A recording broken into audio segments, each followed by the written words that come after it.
Magandang buhay, mga binag-Imus sa inyo.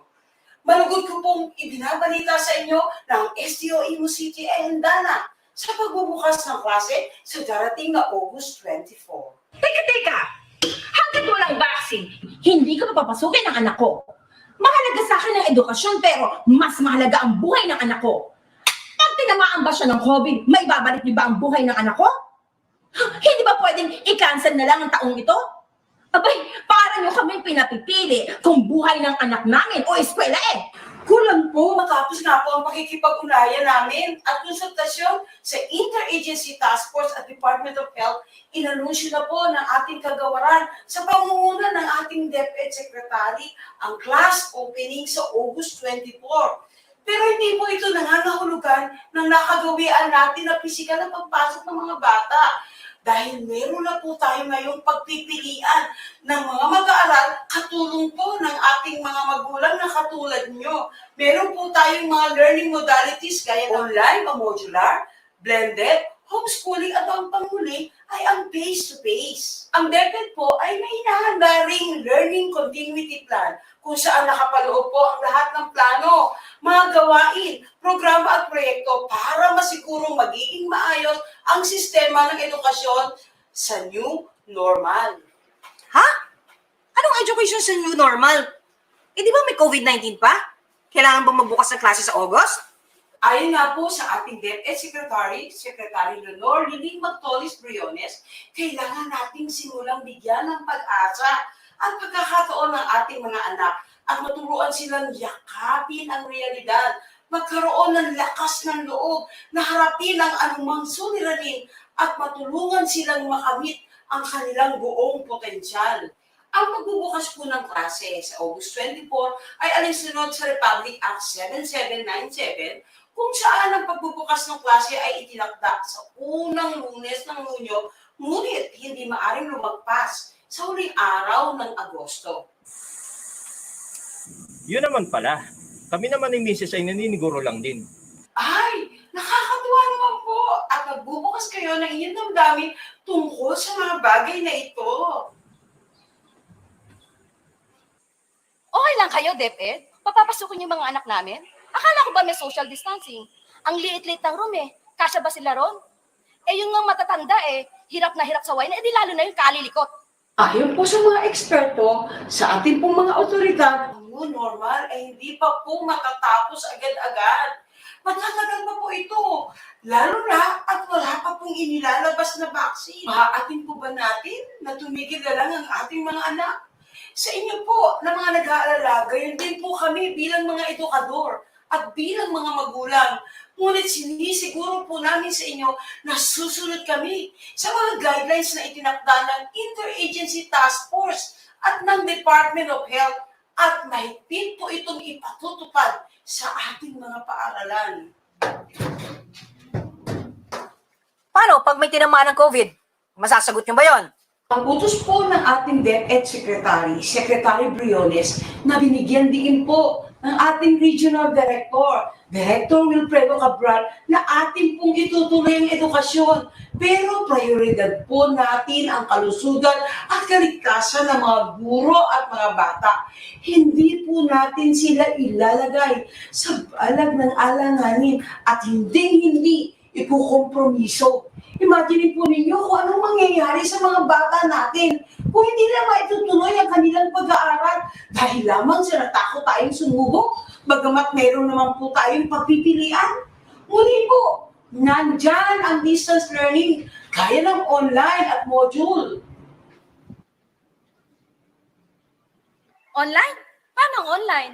Uunahin pa ba namin yung kaysa sa pagkain namin? Paano kung wala talaga? Mahina ang net, eh parang pinapipili niyo pa kami kung bibili kami ng load o papangkain namin eh.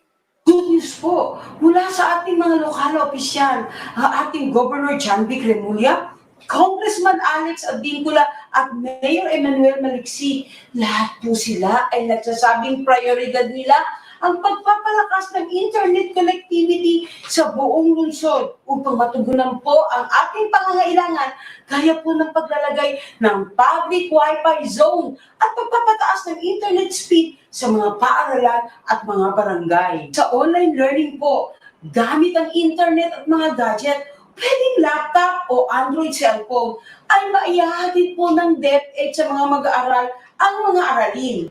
Isa na nga po rito ang ating DepEd Commons, kung saan may mga interactive games, e-books at iba pang paraan ng pagkatuto. Meron din po tayong Learning Resource Management Development System, isang portal kung saan makakapag-download ng mga module, educational videos at mga graphics.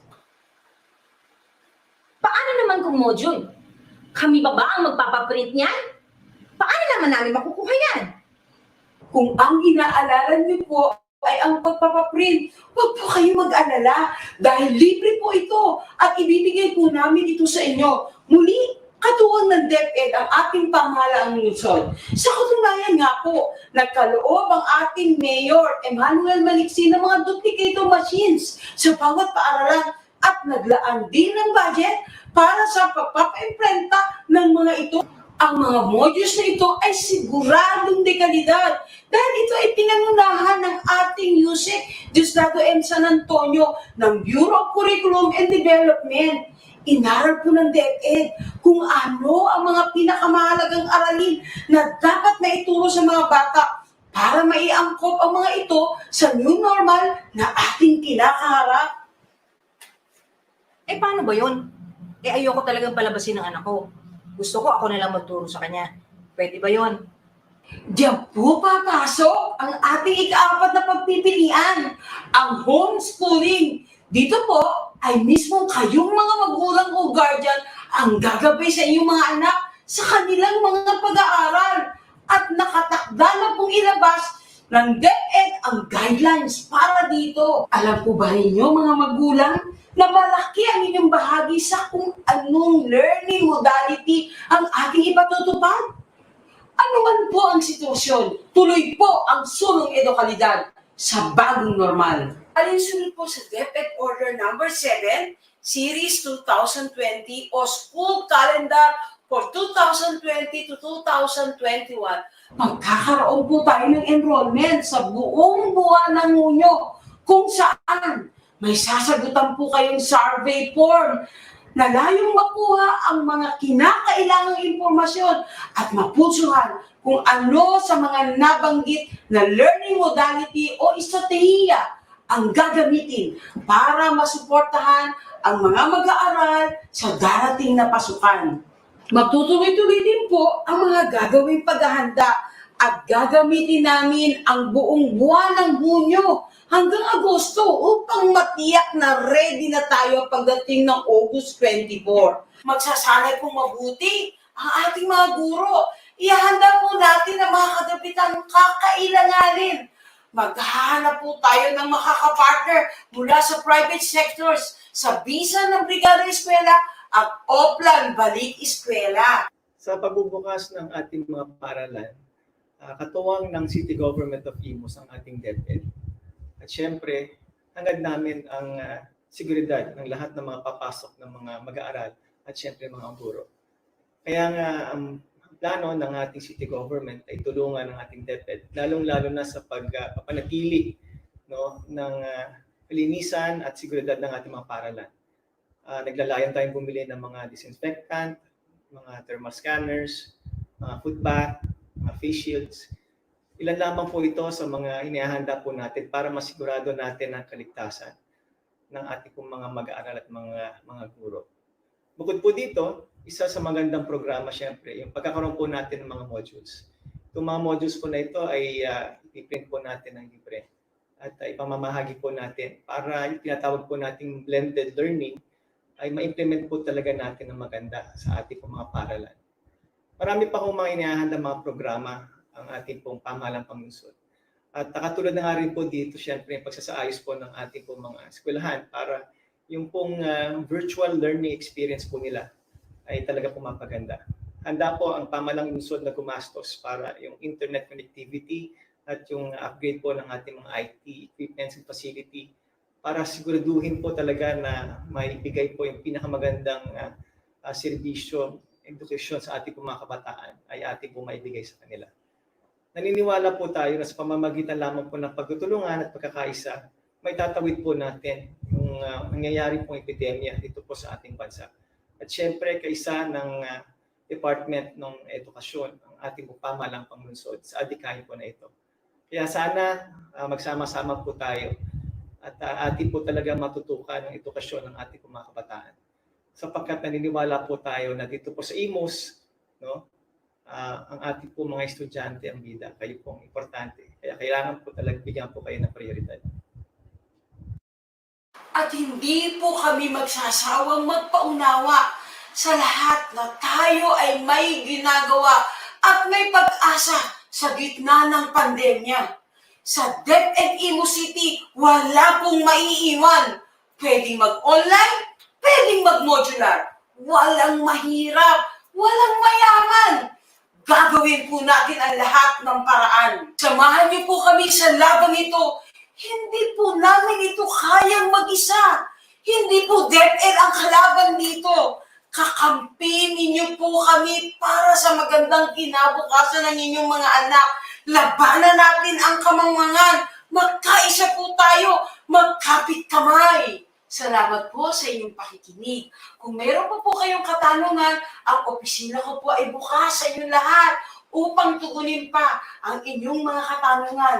Kasama ko po at kaisa ang lahat ng mga punong guro, mga supervisors at mga kasama ko dito sa SDO Imus City.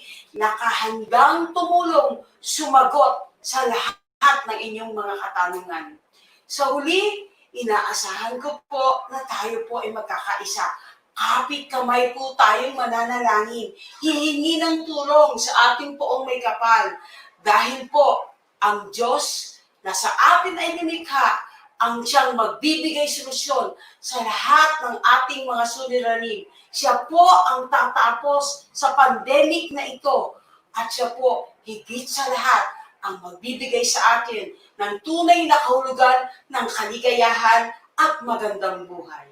DepEd Imus City, hindi obligasyon, kundi dedikasyon. Dahil sa Imus, Importante ka! Ikaw ang bida. Imus importante ka, ikaw ang bida. Patulong sa iyo, number one sa puso ko. Pangangailangan mo, unahin mo.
magandang buhay, mga binalin sa inyo.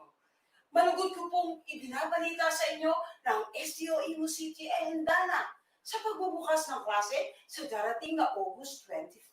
Teka! Hanggat walang vaccine, hindi ko papapasukin ang anak ko. Mahalaga sa akin ng edukasyon pero mas mahalaga ang buhay ng anak ko. Pag tinamaan ba siya ng COVID, may babalik niyo ba ang buhay ng anak ko? Hindi ba pwedeng i-cancel na lang ang taong ito? Abay, para niyo kaming pinapipili kung buhay ng anak namin o eskwela eh. Kulang po matapos nga po ang pakikipag-ugnayan namin at konsultasyon sa Interagency Task Force at Department of Health, inanunsyo na po ng ating kagawaran sa pangunguna ng ating DepEd Secretary ang class opening sa August 24. Pero hindi po ito nangangahulugan ng nakagawian natin na pisikal na pagpasok ng mga bata.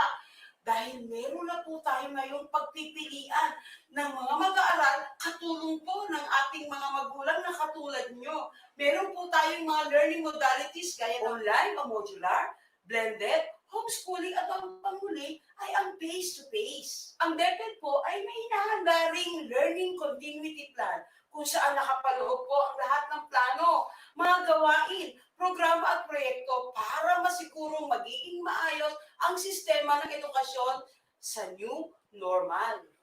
Ha? Anong education sa new normal? Eh di ba may COVID-19 pa? Kailangan ba magbukas ng klase sa August? Ayon nga po sa ating DepEd Secretary Leonor Liling Magtolis-Briones, kailangan nating simulang bigyan ng pag-asa at pagkakataon ng ating mga anak at maturuan silang yakapin ang realidad, magkaroon ng lakas ng loob na harapin ang anumang suliranin at matulungan silang makamit ang kanilang buong potensyal.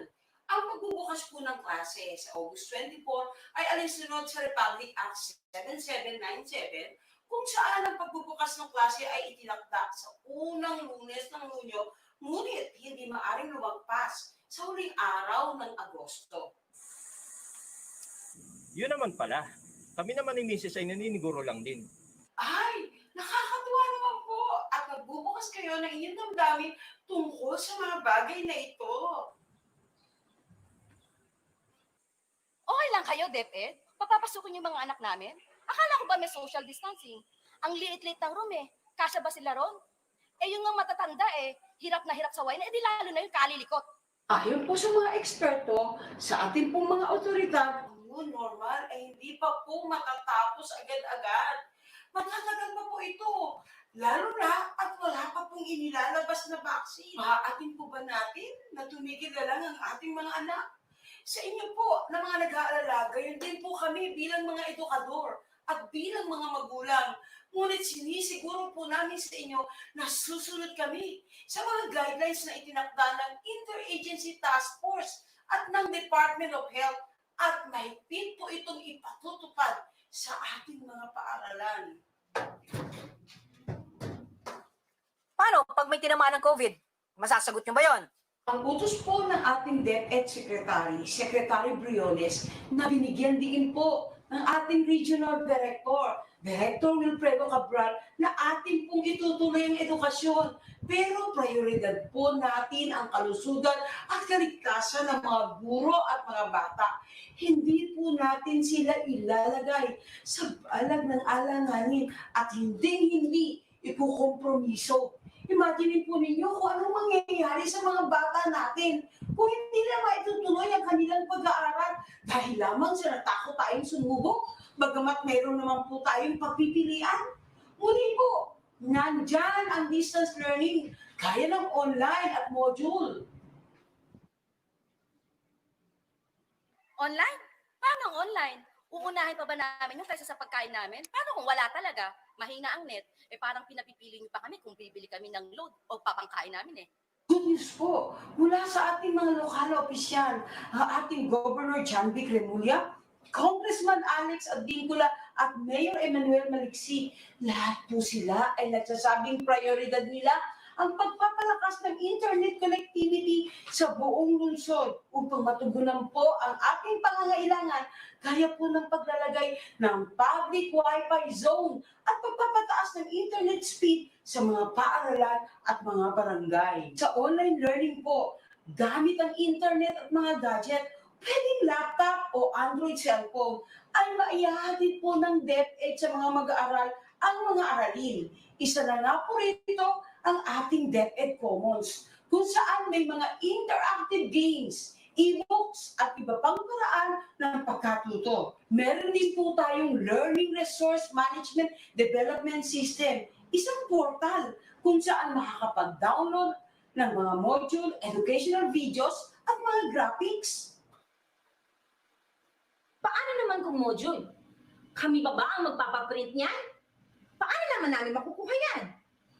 Kung ang inaalala niyo po ay ang pagpapaprint, huwag po kayo mag-alala dahil libre po ito at ibibigay po namin ito sa inyo. Muli, katuwang ng DepEd ang ating pamahalaang lungsod. Sa katunayan nga po, nagkaloob ang ating Mayor Emmanuel Maliksi ng mga duplicator machines sa bawat paaralan at naglaan din ng budget para sa pagpapaimprenta ng mga ito.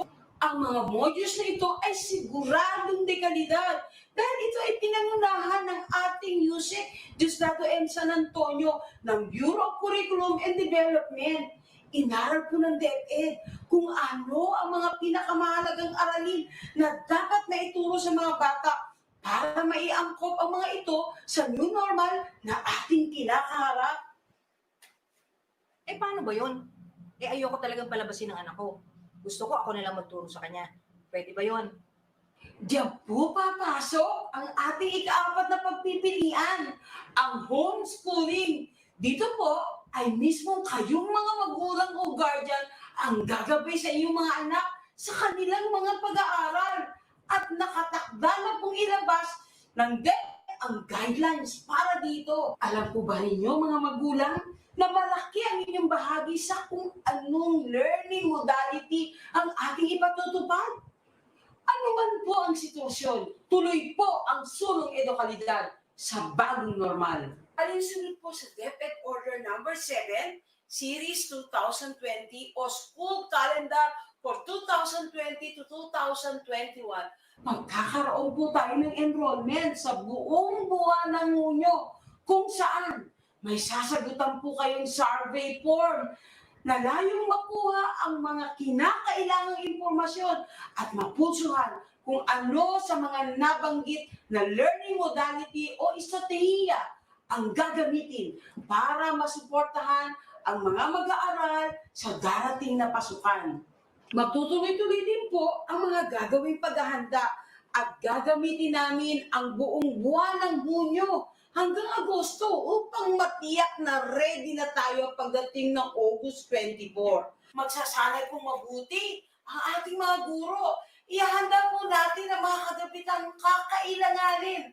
Maghahanap po tayo ng makakapartner mula sa private sectors, sa bisan ng Brigada Eskwela at Oplan Balik Eskwela. Sa pagbubukas ng ating mga paaralan, katuwang ng City Government of Imus ang ating DepEd. At syempre, hangad namin ang seguridad ng lahat ng mga papasok ng mga mag-aaral at syempre mga guro. Kaya nga ang plano ng ating city government ay tulungan ng ating DepEd, lalong-lalo na sa pagpapanatili ng kalinisan at seguridad ng ating mga paaralan. Naglalayan tayong bumili ng mga disinfectant, mga thermal scanners, mga foot bath, mga face shields. Ilan lamang po ito sa mga inihahanda po natin para masigurado natin ang kaligtasan ng ating pong mga mag-aaral at mga guro. Bukod po dito, isa sa magandang programa syempre, yung pagkakaroon po natin ng mga modules. Itong mga modules po na ito ay ipiprint po natin ng libre at ipamamahagi po natin para yung tinatawag po nating blended learning ay ma-implement po talaga natin na maganda sa ating pong mga paaralan. Marami pa kong mga inihahanda mga programa ang ating pong pamahalang pangungsod. At katulad na nga rin po dito, syempre, yung pagsasaayos po ng ating pong mga eskwelahan para yung pong virtual learning experience po nila ay talaga pumapaganda. Handa po ang pamahalang lungsod na gumastos para yung internet connectivity at yung upgrade po ng ating mga IT equipments and facility para siguraduhin po talaga na maibigay po yung pinakamagandang serbisyo, edukasyon sa ating mga kabataan ay ating po maibigay sa kanila. Naniniwala po tayo na sa pamamagitan lamang po ng pagtutulungan at pagkakaisa, may tatawid po natin yung nangyayari pong epidemya dito po sa ating bansa. At syempre, kaisa ng Department ng Edukasyon, ang ating pamahalang panglungsod sa adhikain po na ito. Kaya sana magsama-sama po tayo at atin po talaga matutukan ang edukasyon ng ating mga kabataan. Sapagkat naniniwala po tayo na dito po sa Imus, no, ang ating po mga estudyante ang bida, kayo pong importante. Kaya kailangan po talagang bigyan po kayo ng prioridad. At hindi po kami magsasawang magpaunawa sa lahat na tayo ay may ginagawa at may pag-asa sa gitna ng pandemya. Sa DepEd Imus City, wala pong maiiwan. Pwedeng mag-online, pwedeng mag-modular. Walang mahirap, walang mayaman. Gagawin po natin ang lahat ng paraan. Samahan niyo po kami sa laban ito. Hindi po namin ito kayang mag-isa. Hindi po DepEd ang kalaban dito. Kakampihin niyo po kami para sa magandang kinabukasan ng inyong mga anak. Labanan natin ang kamangmangan. Magkaisa po tayo. Magkapit kamay. Salamat po sa inyong pakikinig. Kung meron po kayong katanungan, ang opisina ko po ay bukas sa inyo lahat upang tugunin pa ang inyong mga katanungan. Kasama ko po at kaisa ang lahat ng mga punong guro, mga supervisors at mga kasama ko dito sa SDO Imus City. Nakahandang tumulong, sumagot sa lahat ng inyong mga katanungan. Sa huli, inaasahan ko po na tayo po ay magkakaisa. Kapit kamay po tayong mananalangin. Hihingi ng tulong sa ating poong may kapal. Dahil po, ang Diyos na sa atin ay lumikha ang siyang magbibigay solusyon sa lahat ng ating mga suliranin. Siya po ang tatapos sa pandemic na ito. At siya po, higit sa lahat, ang magbibigay sa atin ng tunay na kahulugan ng kaligayahan at magandang buhay. DepEd Imus City, hindi obligasyon, kundi dedikasyon. Dahil sa Imus, Importante ka! Ikaw ang bida. Imus importante ka, ikaw ang bida. Patulong sa iyo, number one sa puso ko. Pangangailangan mo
the work that we do at Microsoft is really focused on, at least kami ha, yung team namin is more on ensuring that we're able to help teachers and schools actually use our tools. During the past 2 months, ever since we've been on lockdown and community quarantine, I can personally attest that the past 2 months is one of my, or actually, ito na yung pinaka-basic ko sa buong buhay ko sa Microsoft. And I've been working at Microsoft for 5 years now. And siguro, I'd like to share lang to all of you know na talagang this situation that we're in today actually parang brings out, it brings out a lot of parang it's an eye opener for all of us. Sabi nga nila because of this pandemic nga parang biglang napilitan magkaroon ng digital transformation in all sectors. Suddenly, lahat tayo parang we need to be glued to our phones and laptops, 'di ba, for us to be able to keep up, to keep ourselves updated, to remain productive. And siguro that's also the reason why we are. Yes. Yes, Sir June.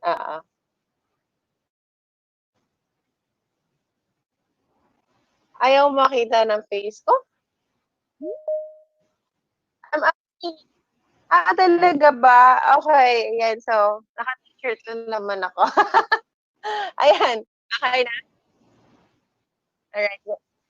Okay, so yeah. So yeah, going back nga, parang I think ngayon, pag wala kang device sa harap mo, parang ang hirap kasi you are literally disconnected from the rest of the world. So you need to you need to be digitally connected for you to be able to remain in touch and remain and parang retain your norm. So the past 2 months has also been challenging for us kasi suddenly all of the schools, all of the teachers, all of the divisions are parang asking for support on how we can implement nga this new way of teaching and learning. And so sessions like this organized by your divisions, your fellow teachers, no, it's something talaga na I think says a lot about your willingness to learn and to keep up with this new way of learning and teaching. And ngayon, nalulula rin kayo kasi ang dami-daming webinars, ang dami-daming libreng resources and materials, right? But I think now is really the best time for us to get ready. I am sure you've seen some announcements from our DepEd Secretary and Undersecretary, di ba, the uh, about the memorandum of when classes will start and the possibility of us shifting to online learning. And so right now you have an advantage kasi nga especially kayo under kayo sa Department of Education, meron din kayong the tools are already in your hands. And your division officers will definitely help you get access to the tools, diba? And trainings like this will help you maximize those tools. So for this morning, we've invited one of our partner schools here in the Philippines.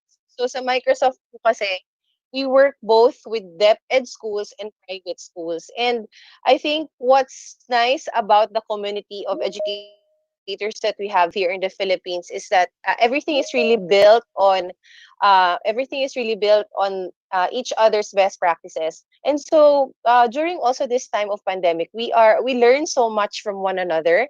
Each school, each division has their own parang way of parang staying on top of things now despite the situation. So today we've invited one of our showcase schools, a Microsoft showcase school from Mindanao, to share naman to all of you know what they have been doing to ensure the continuity of learning for teachers, for the whole school, and eventually to bring this down to their students. So I've invited Mr. Michael Dave Tan, an educator and an edtech specialist from Xavier University Junior High School, to share their insights, and maybe he can also share no kung paano nila sinimulan yung journey nila towards transforming to this new way of work and new way of learning. So Sir Dave, are you here in the call? Yes, Miss Grace. Good morning sa How's lahat. your day? Morning. Yes, thank you, Miss Grace, for introducing. Good morning po sa lahat from who's tuned in right now from DepEd Imus City. So thank you po for inviting me. Kagaya nga ng sabi ni Miss Grace, no, it's really a challenging time for us educators. And good thing that we have our partners such as Microsoft to really help us with the different tools as we transition to a new system. No, and that's also what I'll about to share for this morning. So let me just pull up my slides po. I'd like to share with you yung slides which I prepared.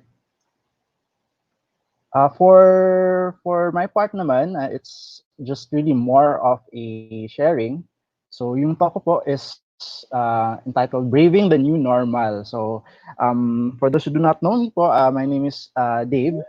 Full name ko po, Michael Dave Tan. I'm currently the junior high school instructional technology specialist of Xavier University, Ateneo de Cagayan Junior High School. So I'm currently in school right now, although we are not starting school yet. Pero since yesterday kasi, we've already lifted the GCQ na status. We're already on modified general community quarantine, and we were issued a memo na babalik na yata 100% full operating capacity in terms of employees dito sa school. So that's why we're already starting working. In your case po sa DepEd, I think you're already working and some of the teachers are still working from home. So that's okay, no? Ito talaga yung tinatawag nating new normal. So yeah, I currently handle EdTech, and part of my is integrate technology at turuan po yung ating mga guro dito po sa both actually, no, hindi lang dito sa Xavier, but also we've also worked with other partner schools like sa DepEd po in terms of training with regards to integrating technology in the classroom or kahit po sa offices. And ngayon, it's really a challenging time for us kasi nga we have to embrace this one. When we started implementing technology or integrating technology in school, medyo there were hesitations at first, and we also had some challenges in terms of technical requirements, in terms of teacher engagement, student participation. Pero right now kasi it's something that we need to embrace kasi ito nga yung tinatawag nating new normal kumbaga, di ba? So wala tayong choice. We don't have any choice but to really just embrace what is available for us in terms of technology. So kagaya nga ng sabi ko, it's really just more of a sharing yung gagawin ko po this morning. So just to give you a little bit of a background, kagaya nga ng sabi ni Miss Grace, we are a Microsoft Showcase school. So we are located in Cagayan de Oro City. So nasa Mindanao po kami.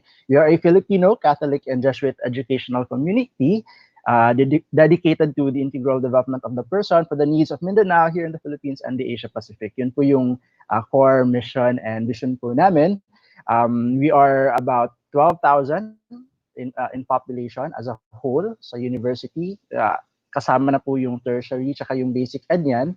And then here in junior high school, we have about 1,800 students and 120 faculty and staff. So medyo marami-rami din. But of course, no, I am sure that that has a larger population.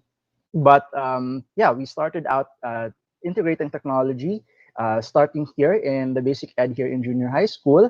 And we were recognized as a Microsoft Showcase school last 2017. So not too long ago, parang 3 years ago lang. No? So we joined over more than 2,000 schools po across the globe to empower the students of today to be the creators of tomorrow. So yun po yung mission and vision ng Microsoft. So we are trying to align naman yung mission and vision ng Microsoft with our own mission and vision po sa school namin. So buti naman swak siya because we also wanted to integrate technology, and technology is also part of the core mission of Microsoft. So it has really been a good partnership po. So one of the many thrusts of a Savior Ateneo is to promote good use of technology for students' learning. So the school acknowledges that students need to have advanced skills to succeed in this globalized and knowledge-based world of today. Thus, educational transformation and technology integration has become one of our priorities here in school. So kagaya nga ng sabi ko, it was it was really challenging at first on our end to really integrate technology for teachers. Kasi even me, no, when I started, it was also a bit challenging for me to integrate technology kasi nakasanayan ng mga teachers na mag-pen and paper, yung mga traditional lang, mga Manila paper, not using of technology. We're not even used to going online for submission of grades. Kumbaga, it was really manual way back then. Pero in 2017, we had a shift, no? We had done some transformation to really integrate technology, and we had series of teacher trainings, and we also had certifications for our faculty.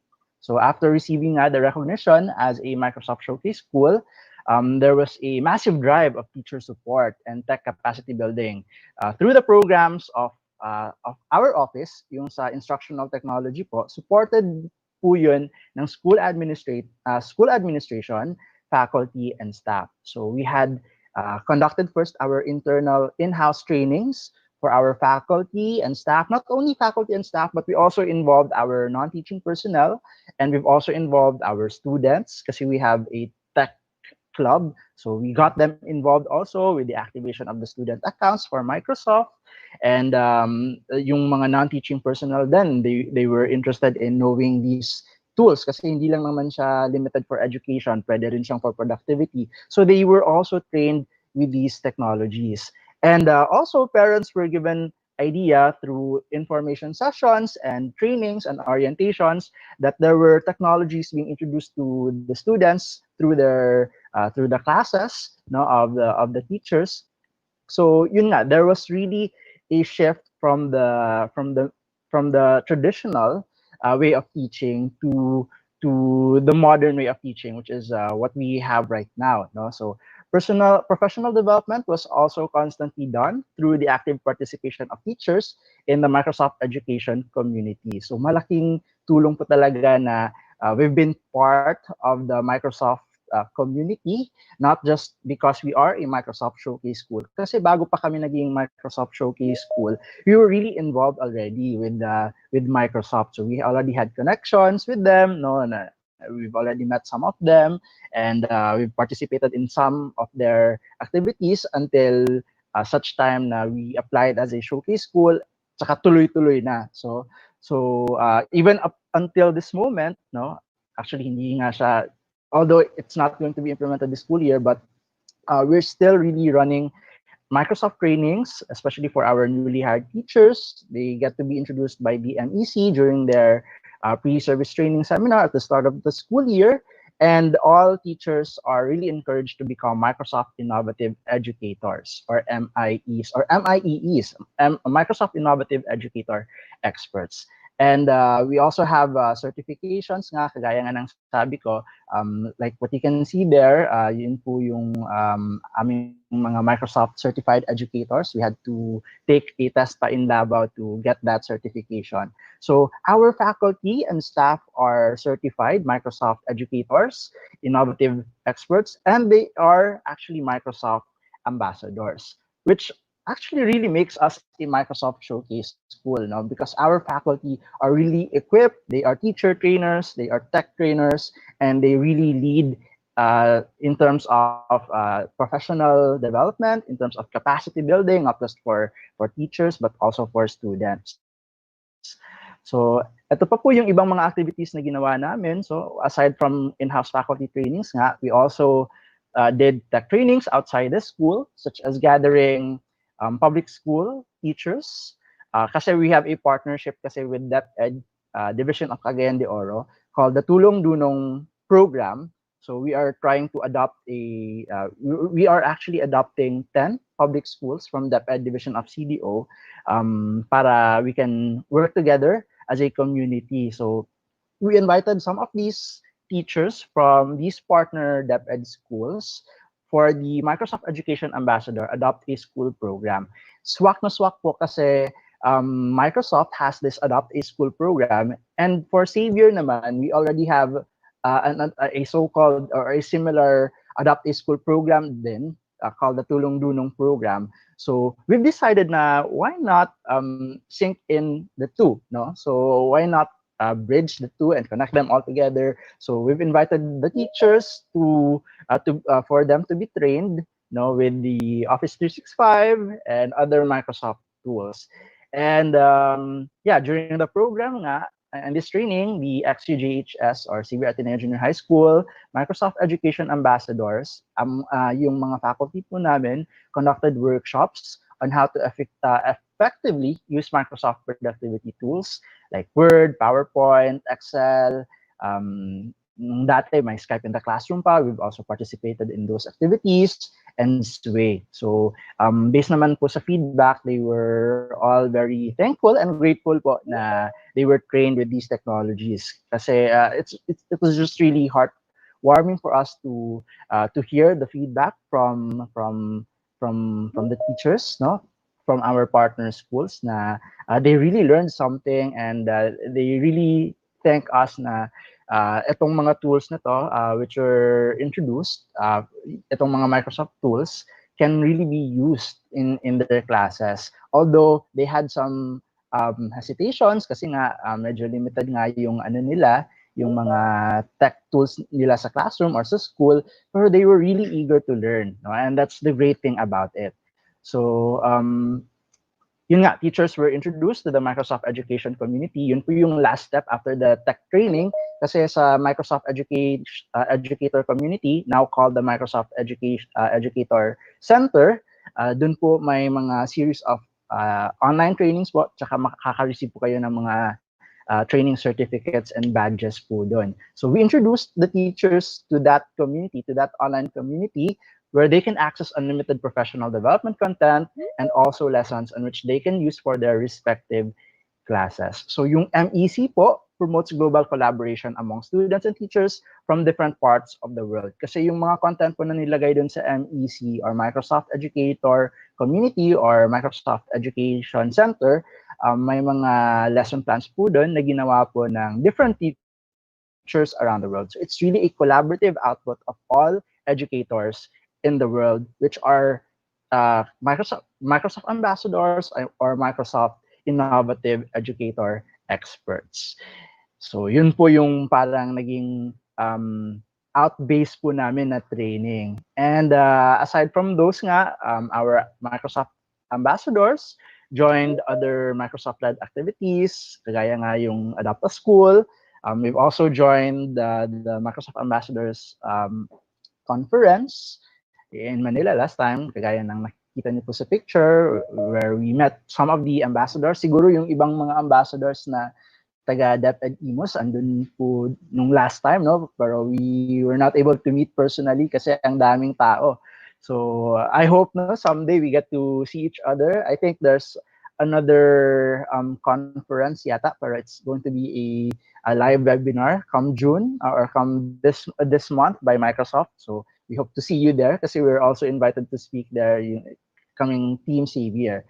And then there's also Teams Talk. Ito po, we also participate on this particular activity. And then iba pang mga webinars hosted by Microsoft. And then we also join the Education Exchange or the E2. We are just so blessed, no, that tatlo na po from Xavier Ateneo have already joined, or in my case, hindi pa po ako naka-join because of COVID, no? Pero we've already had two who participated in the E2.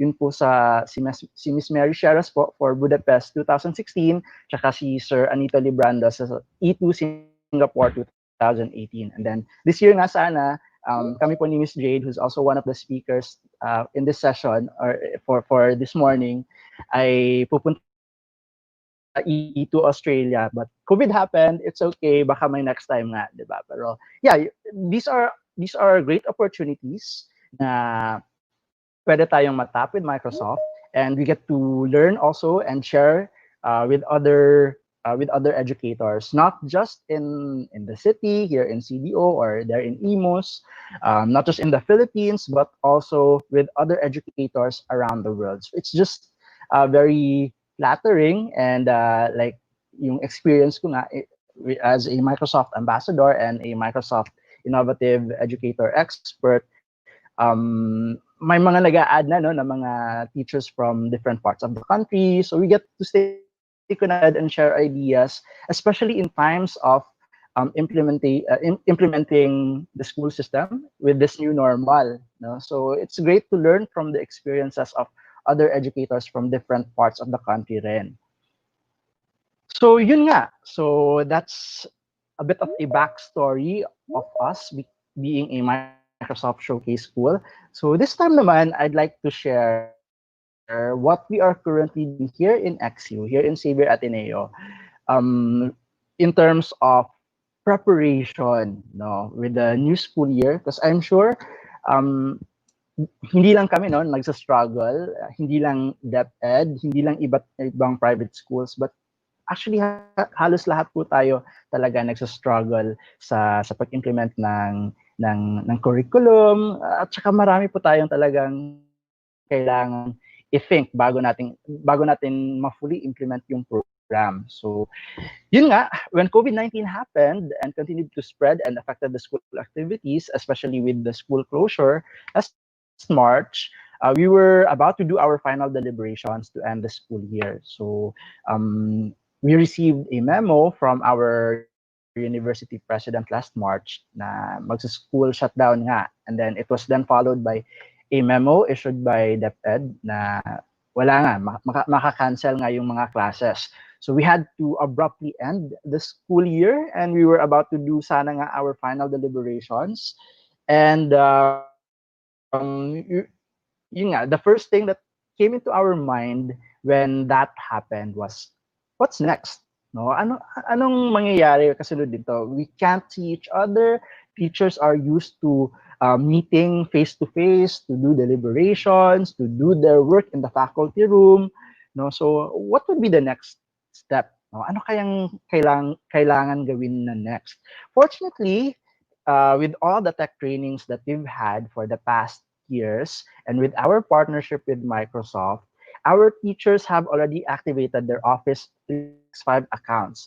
So yung mga past trainings po namin, we've already prompted our teachers and even some of our students na rin, no, na we have a free licensed Office 365 accounts or Microsoft 365 accounts na need namin yung i-use to, for example, to come up with a Microsoft Suite presentation during our Microsoft Suite training, or to access the Minecraft Education Edition application. We need our Office 365 accounts. So our teachers already had these accounts. So with that in mind, we have thought na why not transition, no? Kasi hindi kami pwedeng mag face-to-face, we cannot meet in the office. Why not transition from the live office or from the actual faculty or faculty room or office? Why not shift from that modality to online, to working remotely? No, kasi teachers were asked to work from home. So yun nga, since we had our Office 365 accounts, it was easier for us to transition in using Microsoft Teams as our platform for working at home. So good thing nga, my Microsoft Teams as part of the Office 365 packaging, no? So we really maximized the tool.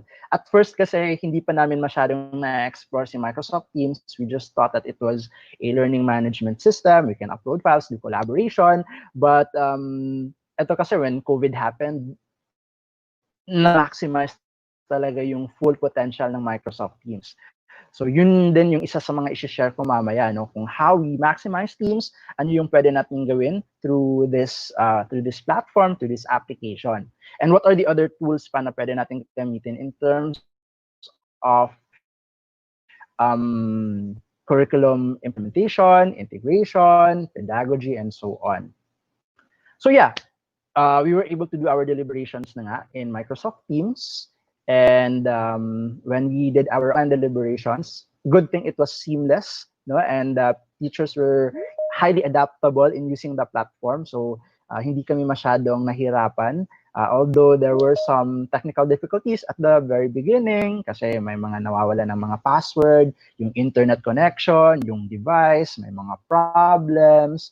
But buti na lang yung mga teachers were really creative enough to find ways to stay connected. And then what I really liked about Microsoft Teams then is that pag wala kang device pero may smartphone ka, pwede kang maka-access. So when teachers said, medyo low-end yung specs ng laptop ko, then we prompt them na you can actually go online using your mobile phone, 'di ba? Nakaka-Facebook nga sila, 'di ba? So online, what more pag Microsoft Teams. So there's not really a reason, no? Not unless kung wala talaga, no? So we were still able to do our deliberations, and during that deliberations, we actually saw the need for remediation, that there should be an intervention that the student will be able to master the learning competencies for a given year and move to the next grade level. So yun po yung nangyari sa aming year-end deliberation for the students. And with that in mind, no, we actually wanted to know what are the other necessary steps in doing distance learning for the upcoming school year. So we had initial plans. So how do we go about those students who need remediation? So naisip namin na why not conduct a summer school distance learning program? Because kahit bago pa na raise yung quarantine during that time, we had already an idea in mind na baka ma-extend pa yung quarantine period, baka yung COVID cases dadami pa, and it would really affect the school. It would really affect the education, and we're really concerned with our students. We're concerned also with our faculty. Ano nang mangyayari sa school? So we had something in mind na why not use the summer school program na we're going to do remediation. We're going to teach naman our students, no? For those who actually need remediation from the previous school year. So why not use this program to have a parang beta testing, no, for online learning. So at least we can evaluate nga kung ano bang mga next steps, kung ano bang mga challenges na may encounter ni teacher in terms of teaching online. In terms of the platform, may mga difficulties ba in accessing the teams, and so that we can also weigh down our options, and we can also plan ahead for the upcoming school year 2020 to 2021. So there were a lot of talks, there were a series of online meetings to come up with a distance learning program and to really implement the entire thing. No? And with that, there was with our planning, with the summer school distance learning program, we were able to really come up with a plan for our flexible learning plan for school year 2020 to 2021. So the summer distance learning program really helped us, come up with these solutions, para maging seamless din ang aming upcoming school year. So from the distance learning program, we've now transitioned for school year 2020 to 2021, the flexible learning program or the flexible learning plan, which is now going to be implemented full blast by the basic education. And it was also parang may iba din kasing flexible learning plan yung tertiary namin, but all in all, we're all in sync naman as a university. So part of the flexible learning plan nga na ini-implement dito po sa Xavier Ateneo is how to efficiently set up Microsoft Teams. Part po yun sa mga ginawa namin ng guidelines in this flexible learning plan. Yung pag-set up for Teams in terms of parent support, saan ba i-email, for students, for teachers, what are the things need to be prepared. And we've also identified the different online edtech tools na kailangang gamitin ng students and teachers. And we also had in mind yung mga remote na ticket kasi importante po yun when students go online. what are the behaviors that are needed to be looked into, when teaching online, ano ba yung kailangan gawin din ni teacher, how to dress up properly, or ano bang mga proper na etiquettes na kailangan sundin when we teach online. So we wanted also to know how we could do administrative setup, what are the policies that should be in place, ano po yung mga iba't ibang klaseng technical support na needed, yung mga curriculum preparation, down to learner engagement. So yun po, lahat na yun, we place it in one plan. Yun po yung flexible learning plan ng Xavier Ateneo. And really part of what really helped us in coming up with that plan is yun pong summer distance learning program, which was our benchmark, which was our baseline to have this learning plan, or this flexible learning plan. So we're just happy to have that kind of benchmark, no, with the summer distance learning program. So at least medyo naging seamless din, and we already knew the challenges beforehand. We saw some learning opportunities then, with the summer school distance learning program. There were actually three. First is yung know how content is prioritized. We wanted to know how much content is really taught, given that the situation nga is not normal.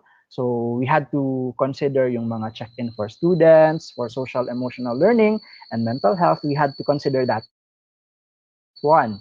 No? And then yung second po is not just knowing what works, but what works best in online learning. So we have to set realistic expectations. No? So although it pays to be ambitious, pero kailangan kasing maging sustainable and attainable yung ating mga objectives in implementing this new program.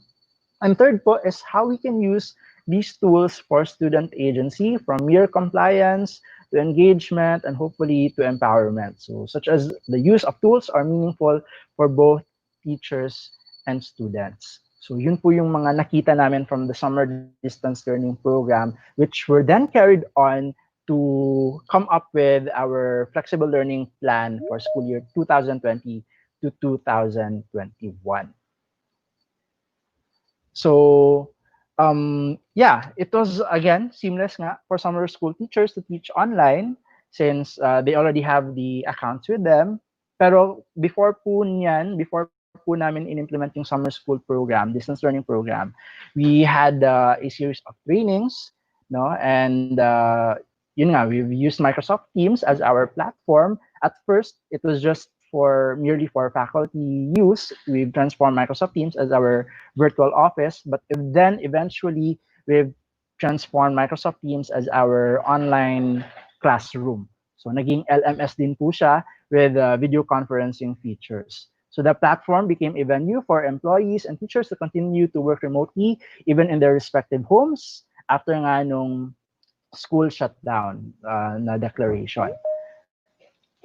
So ito po yung mga pictures ng aming mga faculty retooling. We've had series of webinars.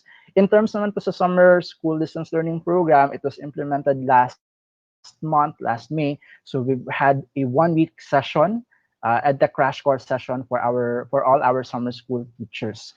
So it was kind of swift, pero buti na lang our teachers were really adaptable, and then they were already used to the different Microsoft tools, so medyo hindi na rin sila nahirapan. Currently, while we're still on quarantine, no, and even for the past months or weeks, teachers attended both live and asynchronous training sessions in Microsoft Teams in preparation for the upcoming school year. So part of the webinar was on how to efficiently use online tools such as OneNote, Microsoft Forms, and Flipgrid. Dati hindi yan ginagamit ng mga teachers, but right now we saw the need, and since it's already integrated with the Microsoft Teams application, so might as well maximize din yung mga apps na naka-embed din sa application. So yun nga, we also had the 1-week EdTech training crash course, and naging helpful po yun sa mga teachers, sa mga summer school teachers to implement the summer school distance learning program. Tsaka ito pong mga webinars po namin, it was not just merely for in-house. Other units of the basic ed, kagaya po ng grade school and senior high school, also replicated this practice of giving webinars through Microsoft Teams online. So ginagamit din po siya because they actually saw how junior high school has maximized the full potential of Microsoft Teams through their webinars, through the online classes. So it was then replicated by the other basic ed units, yung grade school, tsaka yung senior high school. And even some units po or some offices po ng university are also adapting to the transition of using Microsoft Teams as their platform for their virtual offices. So yun po yung sa faculty side. Now in terms naman po sa student side, no, we actually deployed the Microsoft student accounts. Although before we had a student activation day on every school year at the very start of the school year, kaso we cannot do it as of the moment kasi nga we don't have students, we don't have actual interactions with our students. So yung ginawa na lang po namin is we included the deployment of the Microsoft student accounts in the online enrollment. Online enrollment was also is also new to us. So it's first time po namin siyang i-implement. Pero buti na lang, when we implemented it during the summer school distance learning program, medyo we saw the challenges already. We saw what needs to be improved. So ngayon po, we're currently doing our online enrollment then for school year 2020 to 2021. Medyo naging seamless na po siya. So part po yun, ito po yung steps on the deployment. So upon enrollment po online, may account verification po from our end. And once na verify na po yung account, we then send out the login accounts of the students to the parents' email addresses. Kasama na po yun, kasama na po dun yung step-by-step installation guide for parents and teachers. So it's really important that both the student and yung parents po know how to navigate through the application, para at least aware din yung parent kung paano gamitin yung application. Para if ever there are questions at home or yung mga students po may kailangang assistance, the parents can do technical support then. And aside from that, we also do provide online technical support for students, for teachers, and for parents. So we created a junior high school help desk email para if ever there are questions from our students or from any of the member in the community, they can easily just email us and then we can assist them in terms of their technical concerns. So ito po, yung nakikita niyo po ngayon, yun po yung Microsoft Teams for our summer school distance learning program. So it has made the program, Microsoft Teams made the program possible. And this was brought about our passion and our teachers' passion and determination to reach out to our students who needed academic help after the end of school year 2019 to 2020. So Microsoft Teams rose to the occasion as we brought together our students and teachers into their different classes or teams. So sa nakikita niyo po ngayon, yun po yung mga different classrooms, quote-unquote classrooms po ng aming mga students. So they would just have to enter a particular team and then do the online classes there. And it's actually a mix of synchronous live sessions and asynchronous activities. So each team na nakikita niyo po right now is buzzing with students interacting with their teachers with pre-recorded PowerPoint lectures, flipgrid activities, yun nga, yung for asynchronous learnings, and then OneNote exercises, and so much more. So ito po yung nakikita sa loob ng team. Here are some of the posts. What we also like about Microsoft Teams is that it's not only teachers who get to be involved and students who get to be involved in the team itself, but school administrators can also check out the progress or what's happening inside the virtual classroom. So as an administrator and for the other administrators as well, interacting with students and teachers in Microsoft Teams has been a breeze. So you get to see how teachers are going about their everyday activities with students. No? So like what you can see there, yung faculty po namin, yung teacher has posted a Flipgrid activity. They also shared announcements and files, and then students can just reply and respond and interact with their teachers online. So here, teachers nga are able to upload files, come up also with assignments for students to accomplish, where they can share the rubrics and also set fun quizzes using Microsoft Forms. And for administrators, we can also do pop-in visits kasi during the live sessions, during the live calls, pwede naman naming i-join yung mga calls na nakaset ng mga teachers. So we can also do pop-in visits just to check on kung anong ginagawa ng teacher and students online during the live webinars or during the live meetings. So yun po yung mga features.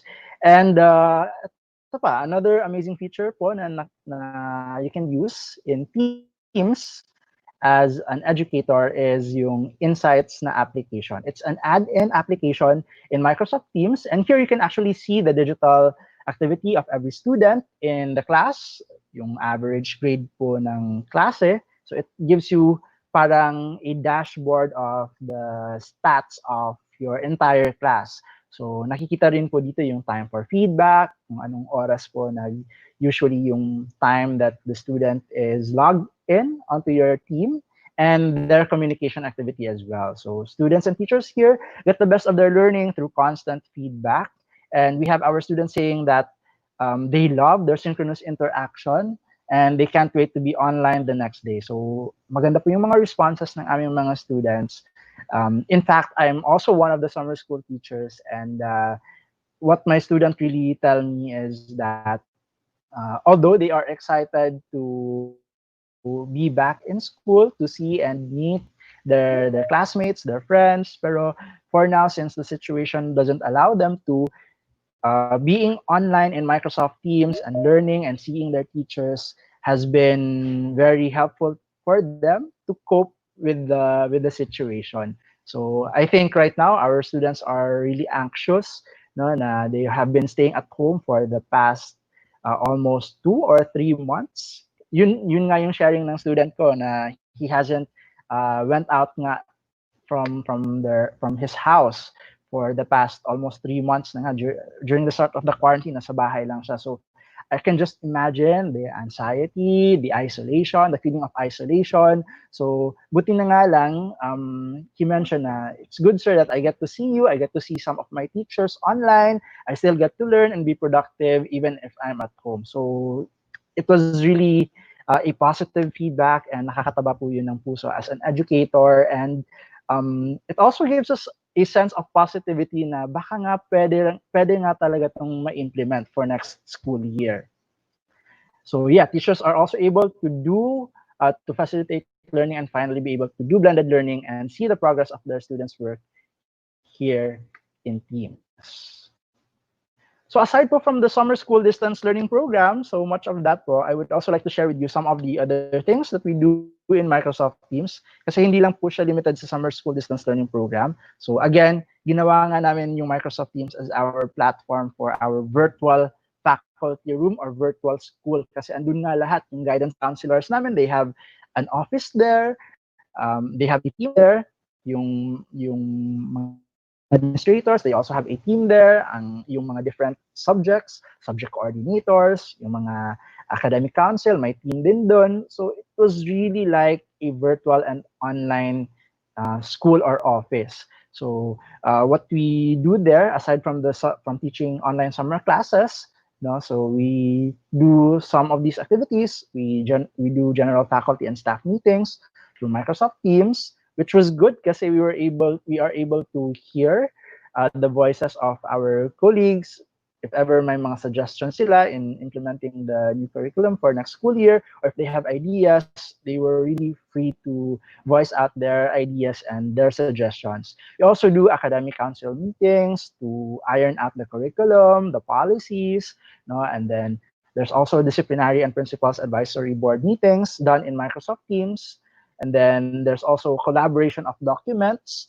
Kasi the past weeks, we've done handbook revisions, and we've also done revisions for our flexible learning plan primer. So we've done collaborative work in one document nga, and we've done that using Microsoft Teams and the online apps embedded on it. And then, yeah, yung mga faculty trainings, we've also done it in Teams. Tsaka yung mga performances, kasi yung mga teachers namin parang, ano na, no, they really would want to express na their creativity, as teachers, as educators. Parang there's really a move to really express creativity. Kasi every day we are used to being very creative and now we are isolated in our homes, so they have to find ways. At buti naman, through Microsoft Teams, they were still able to express it through recorded performances, kagaya nga ng mga prayer sessions namin or yung mga meetings, opening prayers namin. Our faculty have recorded their voices singing for the opening prayer, tsaka may mga live performances, and then sharing of mga videos.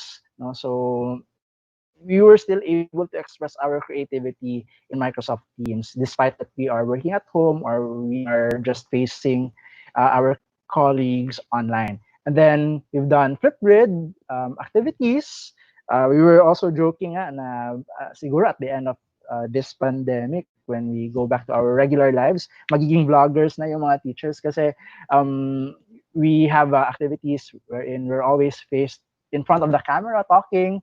No, so yun nga, it's something new for teachers, pero yeah, they actually had fun din naman making these activities.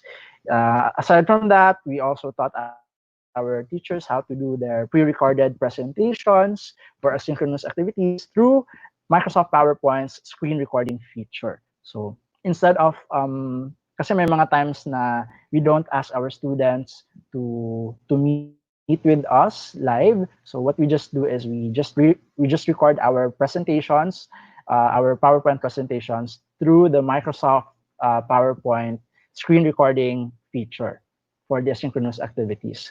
Yun, and so much more.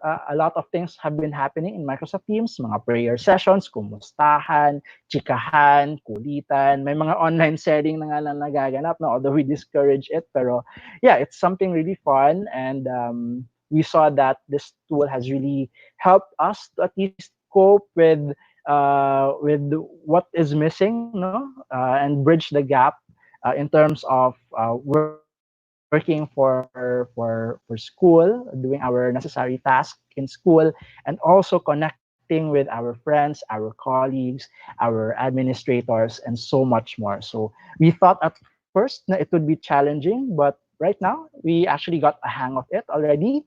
And so far, positive naman ang mga responses. But we are still looking into our enrollment right now. Sana nga maging positive nga rin once we start our school year come August. Meron din namang mga challenges which we've encountered along the way. So, ito, baka if you're planning to use then this platform, no, if you got moved and inspired, just to share with you some of the challenges din, kasi hindi naman lahat ng implementation it's always positive, no? So here are some of the challenges we saw, and we would like to share this with you. No? So expect that technical difficulties will come along the way during the first few weeks of implementing Microsoft Teams. So don't get disheartened. Don't worry if may mga teachers na hindi makakasali, may mga staff na hindi masyadong nakaka-follow. So it's really part of the implementation process. It takes time for students to log in, for parents to get used to downloading applications at home in their desktop, in using devices. So okay lang po yun. It's really part of the process.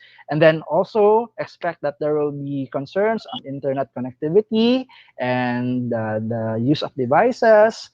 Tsaka need po yung support for like in case po sa DepEd, yung mga ICT coordinators or yung ITOs po natin will now be mobilized for the account and password recovery concerns or issues. No? So I think in your case po sa DepEd, since you already have Microsoft accounts for your employees, for the entire team, I think yung makakaset up po niyan talaga, and the one who can help you activate your accounts and your concerns for your Microsoft accounts would be your division ITOs or the ITOs po yung sa central office. And then of course, lastly, kailangan po talaga yung willingness to learn and to adapt to technology. Yun po yung key to success. So if wala po talagang motivation, wala pong willingness for the teacher or for the person to learn, then magkakaproblema po talaga tayo. So if you're the trainer, keep motivating your participants and really share yung mga positive na pwedeng gawin through the platform. So, yun po yung mga challenges na gusto kong i-share. Now, moving forward, now, right now, Xavier Ateneo is ready for flexible learning program for school year 2020 to 2021. Thanks to Microsoft. Thanks for the support. No, as we were doing our planning for this summer, medyo nakakawindang nga, pero good thing that Microsoft is there to assist us, to help us. They're just one email away, and then for consultations, and may mga iba't ibang mga Microsoft ambassadors then from all over the country, all over the world, who were able to help us, no, and give us ideas on how to implement the flexible learning plan. And right now, also, teachers have integrated online performance tasks. So lahat po ng aming mga performance tasks will now be done online before we do the, while we are waiting na magiging normal na nga lahat. So everything is still online right now. And the good thing is that yung sa retooling po namin, yung mga edtech tools na na-introduce po dun, will be used for the performance task of our students. So si teacher, alam na yung mga tools, yung kailangan na lang gawin is to transfer the learning to our students. And I think that will come handy kasi yung mga students naman nowadays, they are highly adaptable to technology. So third nga is, yun nga, yung online faculty retooling. And then right now we are focusing on our online enrollment. I think for DepEd as well, like here in DepEd division of CDO, I think they're starting already with their online enrollment. And I think that's the main challenge that we are facing right now as a one school system, no? Ano kaya magiging successful ang enrollment? How do we do Brigada Eskwela? How do we implement our programs for June?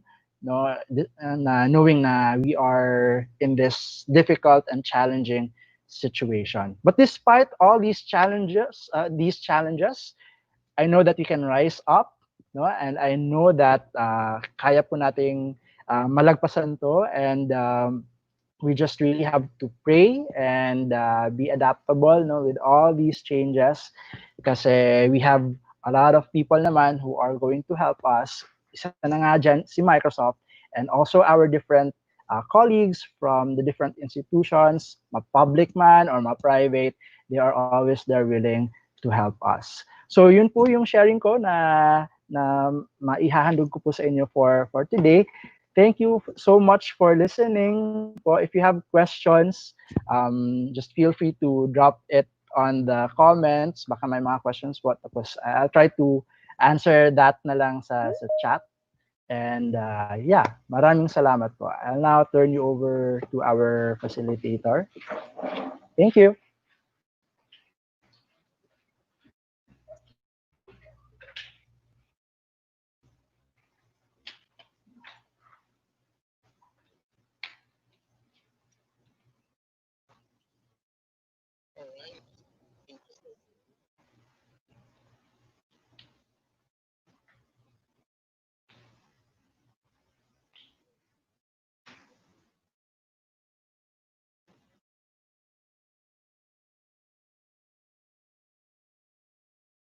Yes, sir. Dito pa po ako, sir. Baka may mga tanong po sa mga participants or yung nasa Facebook Live or YouTube.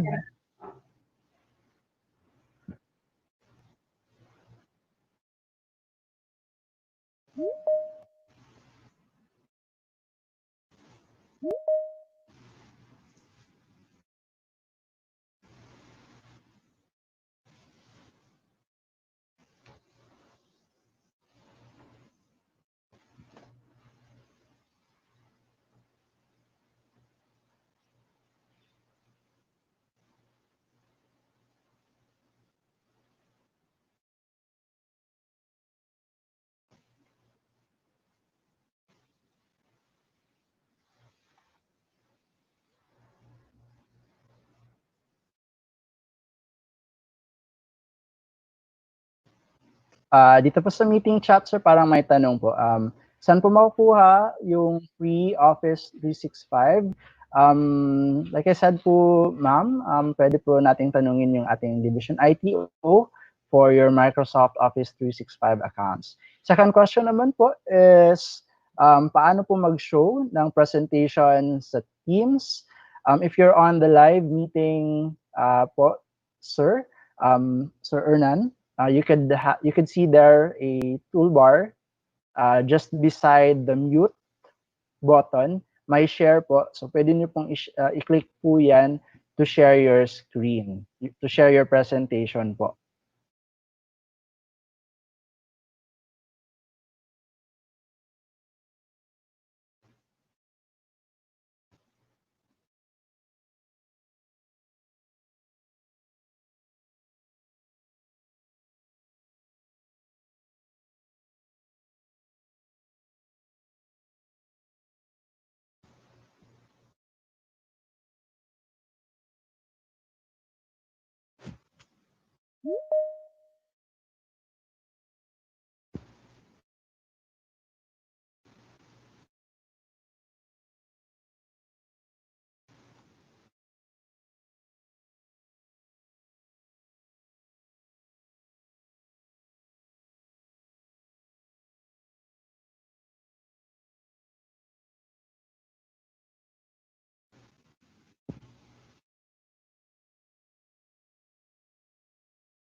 Sige po. Thanks for that question po. Actually, pwede naman po as long as your student po has an existing email account.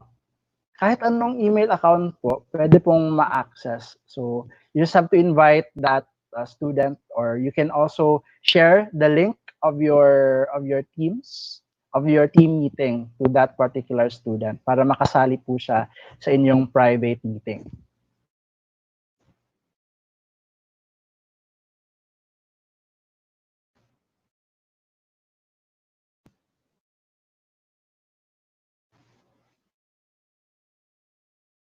Yes, sir.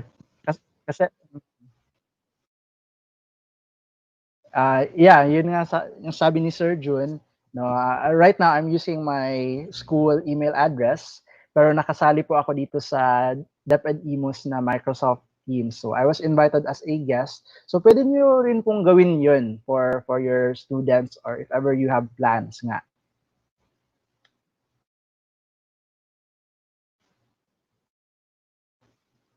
In terms of participants po, that's 250 for the online meeting.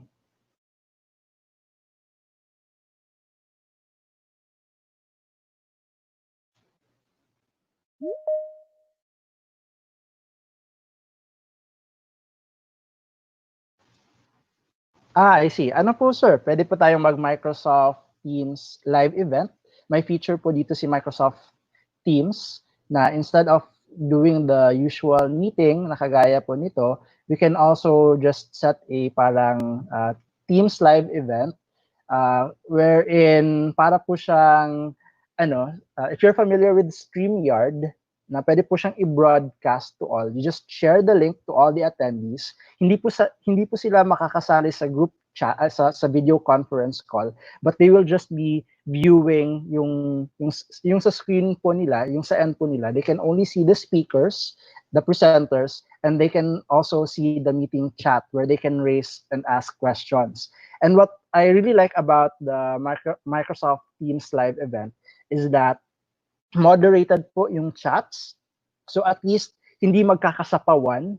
Unlike po kasi dito, 'di ba, sa isang virtual meeting kagaya nga ng ginagawa po natin ngayon, we have a lot of participants joining us, no, and baka may isa diyan na mag-unmute tapos naririnig natin sa background. But in Microsoft Teams Live, we can invite up up to 10,000 attendees to view the live event.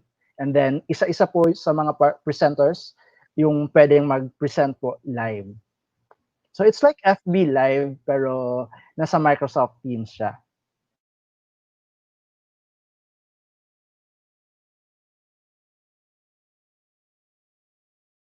Opo.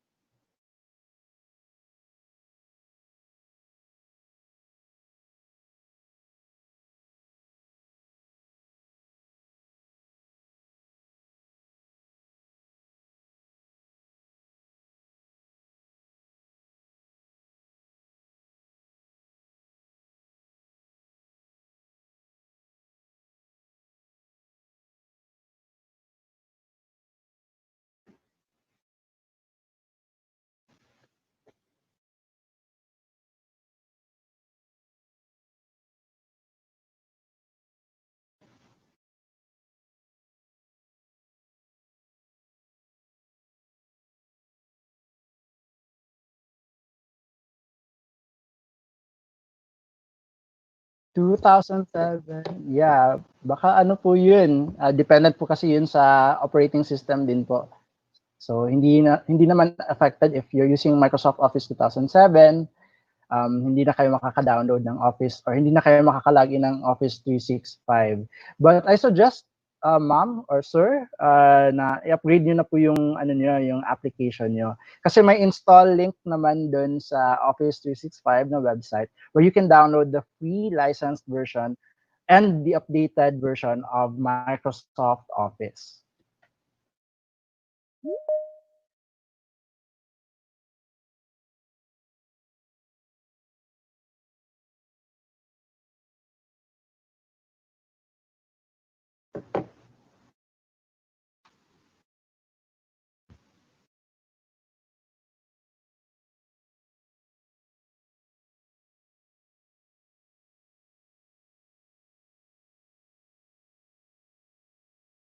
Yes.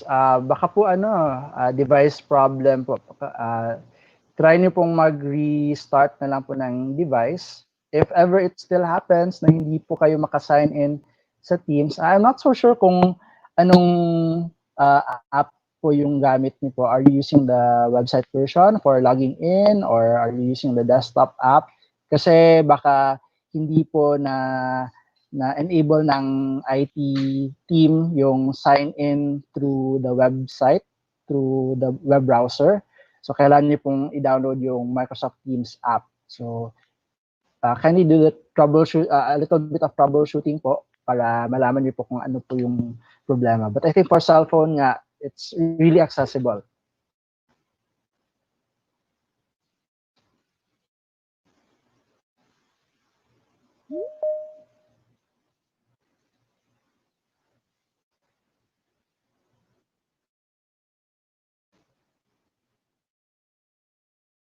Yes, sir. We can hear you po. I mean, I can hear you po.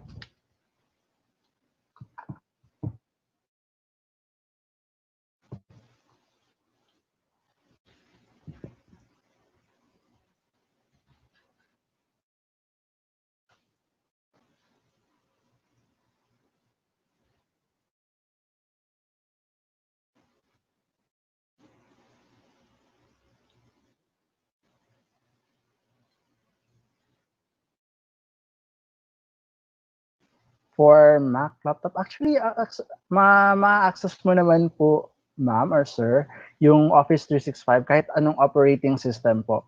So, if you're using Mac or Apple, pwede niyo pong i-download yung Office 365 through office.com sa browser po. And then you can still download. There's also a download link for Microsoft Teams there. So I don't think it will be there's a problem in terms of operating system kasi OS compatibility naman or OS compatible naman si Microsoft Teams and si Office 365 as a whole.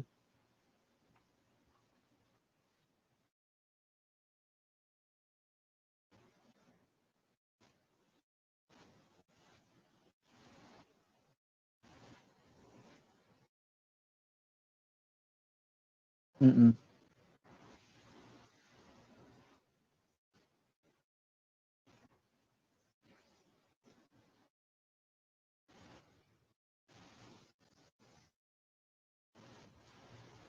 Yes, yes sir. Opo, opo.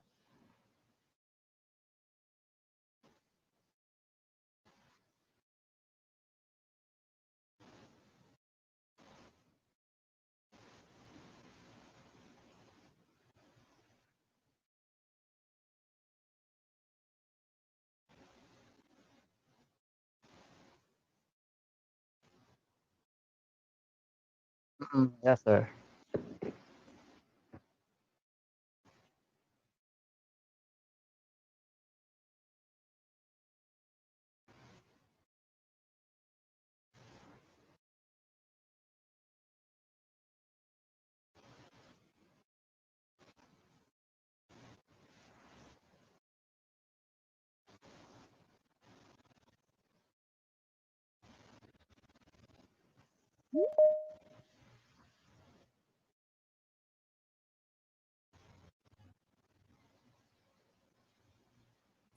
Live na.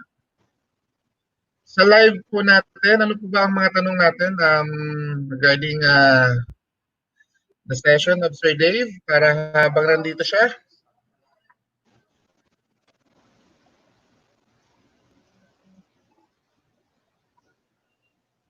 Okay. Thank you, Sir Dave. Ano pa ba? Wala na bang mga tanong? Dito sa ating participants from our session sa Teams.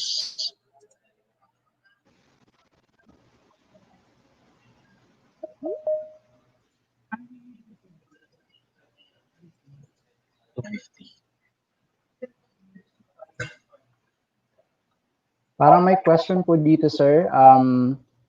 Ano po yung difference kapag join as guest at outside your organization po? Yun po yung, parang nasagot po yan kanina, yung if outside organization po, pwede pong kahit anong email. But if within the organization, the email po na kailangan is yung at deped.gov.ph. Okay. Mayroon pa ba, Sir Bob? Mayroon pa ba tayong mga tanong? Yes, good morning, Sir Dave, Sir June. May tanong dito, no? Pag mag-share po ako ng Word docs sa Teams, meron Yes, po bang morning, option sir. sa chat? Parang wala akong nakita. Thanks po.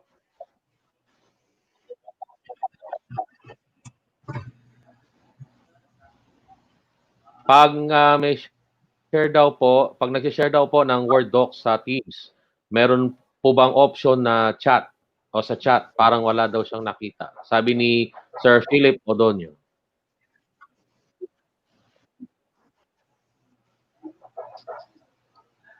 I'm sorry sir, kapag nag-word po ba? I'm sorry, medyo mahina po yung ano. Ano po ba yung ulit tanong? Sabi ni Sir Philip Odonio, pag mag-share daw po, pag mag-share daw po ng Word docs sa Teams, meron bang option sa chat? Parang wala daw po nakita. Ang tinatanong po ni Sir Philip, sa chat daw po, pwede raw po ba mag-share ng documents sa Teams? I am not so sure if I got it correctly sir, no, kasi mahina talaga yung audio. Pero I think you were asking if pwede bang mag-chat or pwede bang mag-collaborate using Word through Teams mobile. Pwede naman po at if I got it right, no, if yun nga yung tanong, pwede naman pong mag-collaborate through Microsoft Teams mobile application. So pwede po kayong mag-collaborate through the embedded Microsoft Word. But though there are some limitations po when using mobile, and medyo mahirap nga lang po siyang i-navigate compared po sa desktop application. So in our case po naman, during the online classes, we really recommended our students to use the desktop app and also the teachers to use the desktop application para mas seamless yung collaboration and yung app integration, the chatting, it can be easily be navigated. Although may mga students po kami na nag-express na they don't have the available resources, they only have a smartphone with them, So we do make considerations, and we just find some ways, no, so that our students can still comply despite that they only have a smartphone available at their houses. Okay. Pero if you want a detailed, gusto kong malaman yung detailed questions, sir, pwede niyo pong i-chat po para mas klaro. Thank you, sir. We have another question. Ayan, Sir Bob. Good morning po, Sir Dave. From Kailangan bang i-delete yung ating Microsoft Office?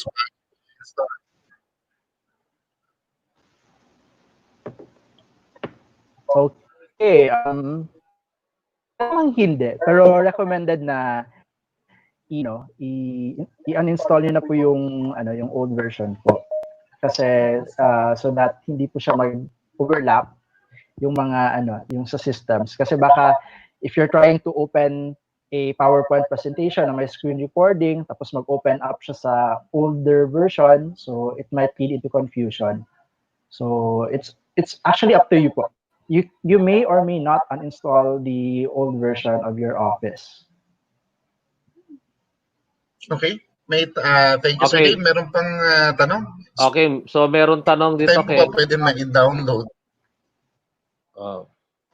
Kay Ma'am Mari Lopez Tano, sabi, anytime po ba pwedeng Sir, what time or paano po ba? Ng May Office download? 365. Opo, gamit ang DepEd account.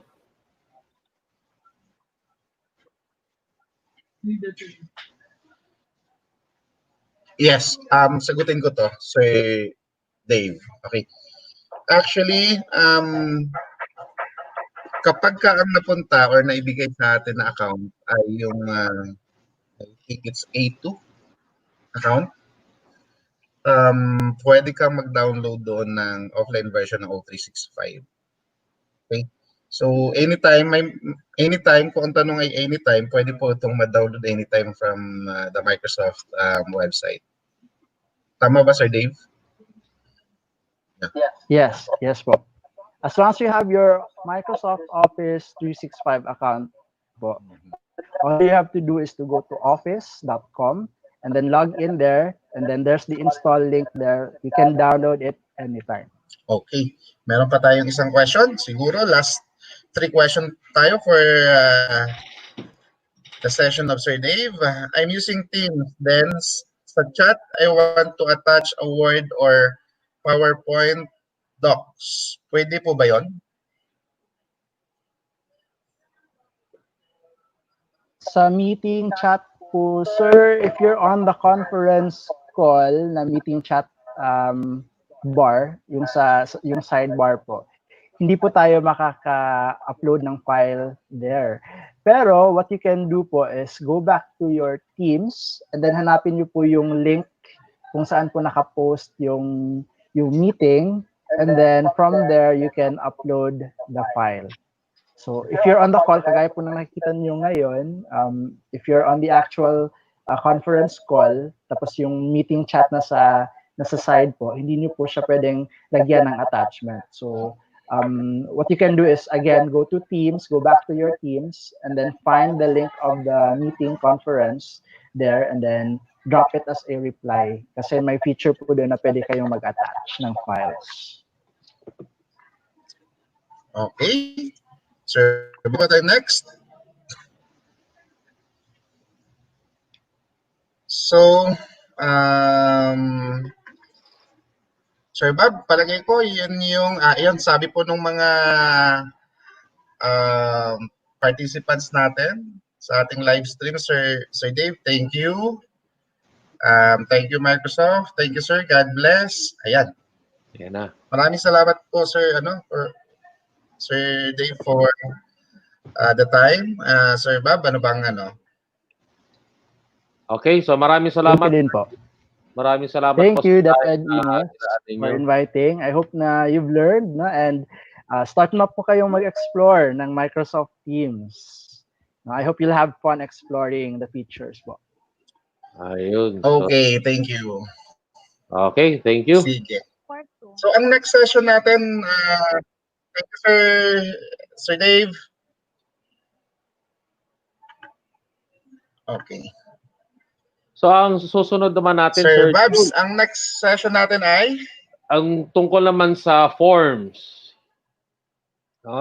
So I would like to introduce to you our next speaker for today. Siya ay Teacher 1 ng Daniel R. Aguinaldo National High School sa Davao City. Microsoft Certified Educator, MCE, and Microsoft Innovative Educator Expert. Siya po ay MIE Master Trainer. So please all welcome si Miss Jade April J. Agang-ang.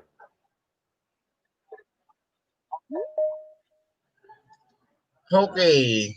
Miss Jade, nandito ka ba? Good morning. Hello po, good morning. Yeah. Si Sir Bob po ito Miss at Jade, saka hindi si ka Sir dito Jun. nakikita. Nandito po ako, nakikinig lang po. Okay. So, good morning, Miss Jade. Yan.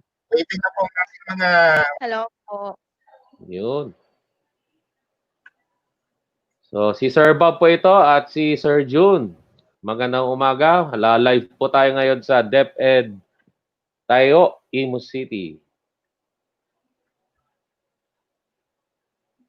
So, we are now giving you the floor, Ma'am Jade, para po sa forms.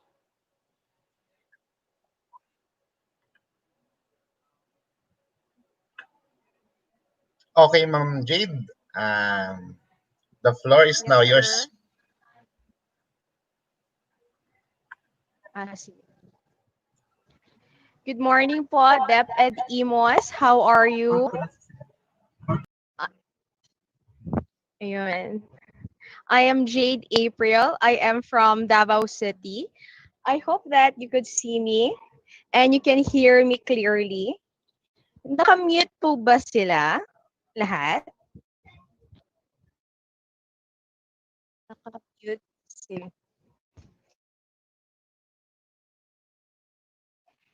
Sige po. Mag-share po muna ako ng screen ng I hope. Sige, naglo-load pa po sila. So, balikan po natin. I am Jade April from Davao City. I am a teacher at Daniel R. Aguinaldo National High School. At, ayun. Lumalabas pa po ang aking screen. Sir, can you give me a heads up if you could see my screen?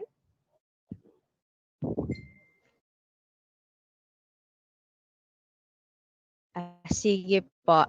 So ulitin ko po, magandang umaga po, DepEd Imus. Thank you for inviting us. I have never been to Imus, Cavite. Tama ba? Cavite ito. However, because of the power of technology, nandito po tayo. We are in one team, though we are in different areas. So, teacher po ako ulit sa Davao City. I've been a Microsoft Education Ambassador for, I think, running 5 years already. And there's so much benefits that I was able to get from being a Microsoft Education Ambassador. Ang dami pong trainings, ang dami pong blessings na nakuha po natin. And at the same time, share po natin ang ating blessings sa ating mga kapwa guro. So let's move forward. For this morning, we are going to talk about Microsoft Forms.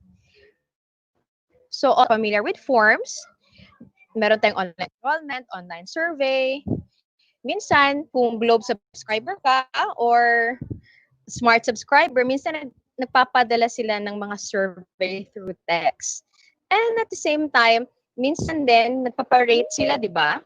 So basically, those are just things online. Now, for this morning, we are going to talk about how are we going to use Microsoft Forms. Microsoft Forms comes with your Microsoft Office 365 account. And I believe that most of us, and some of us have been asking how we're going to get our Office 365 account, which was answered by Sir Dave and Sir June. So, ang gagawin po natin is we will just wait at darating po ang ating mga Office 365 account. All right.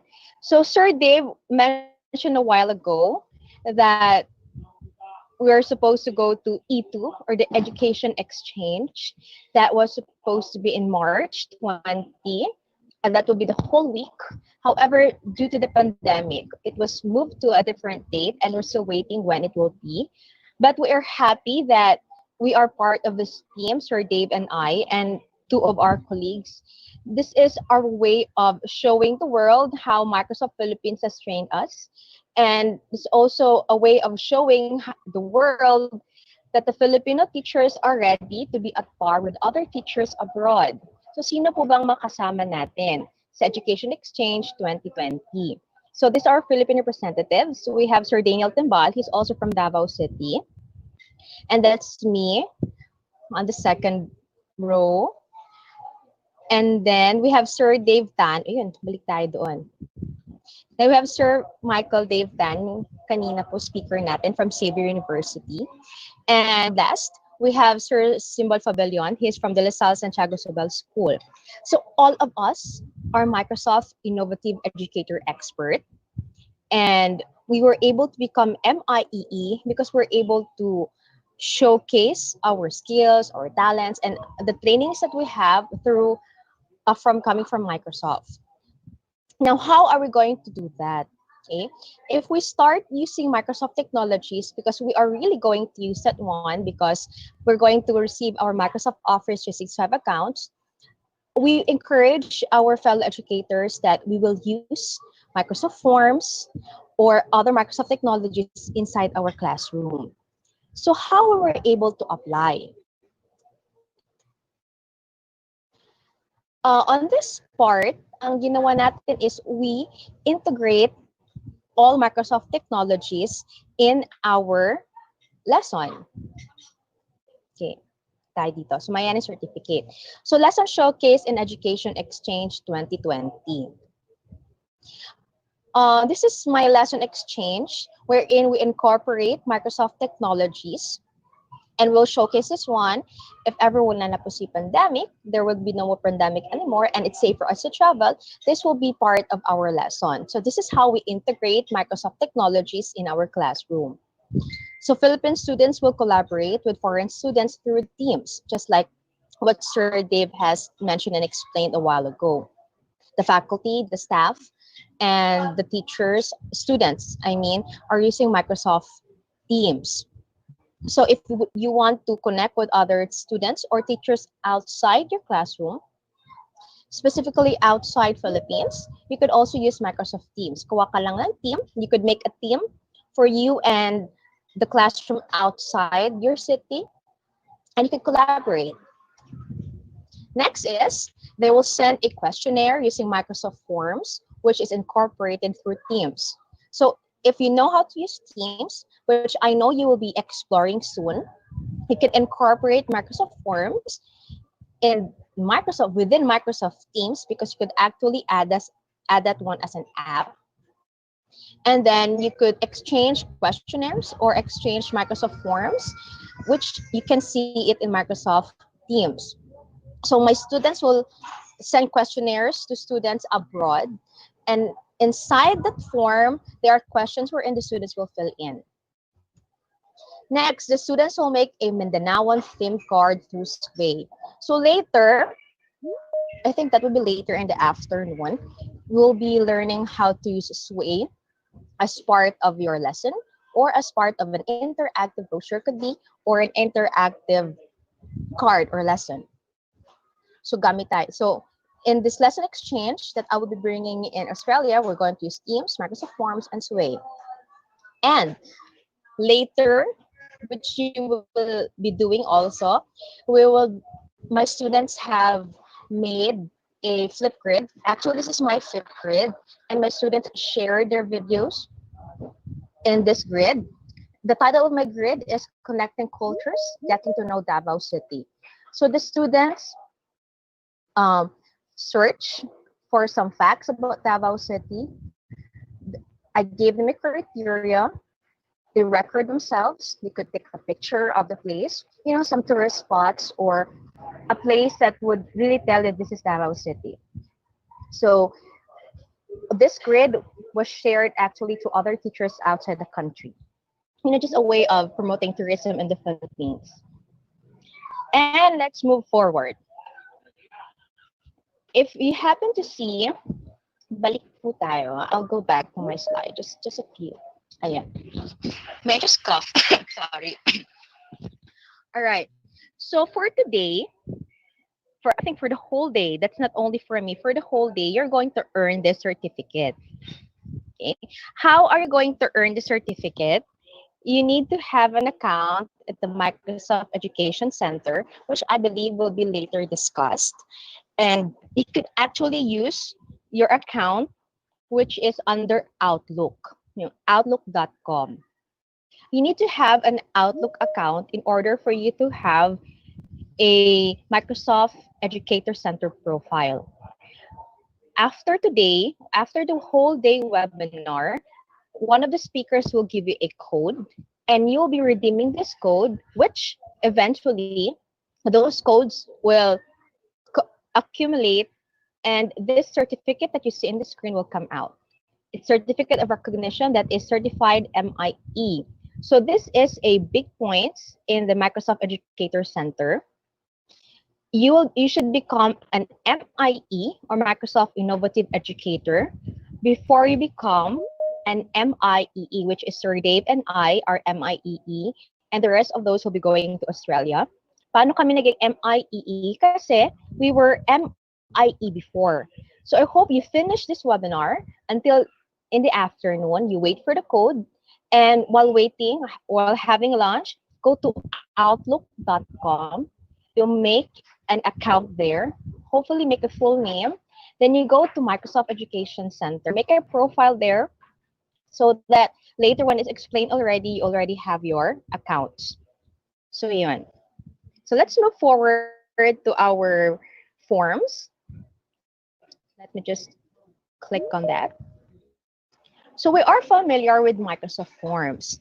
However, let's dive in and know more about Microsoft Forms. So what do we do in Microsoft Forms?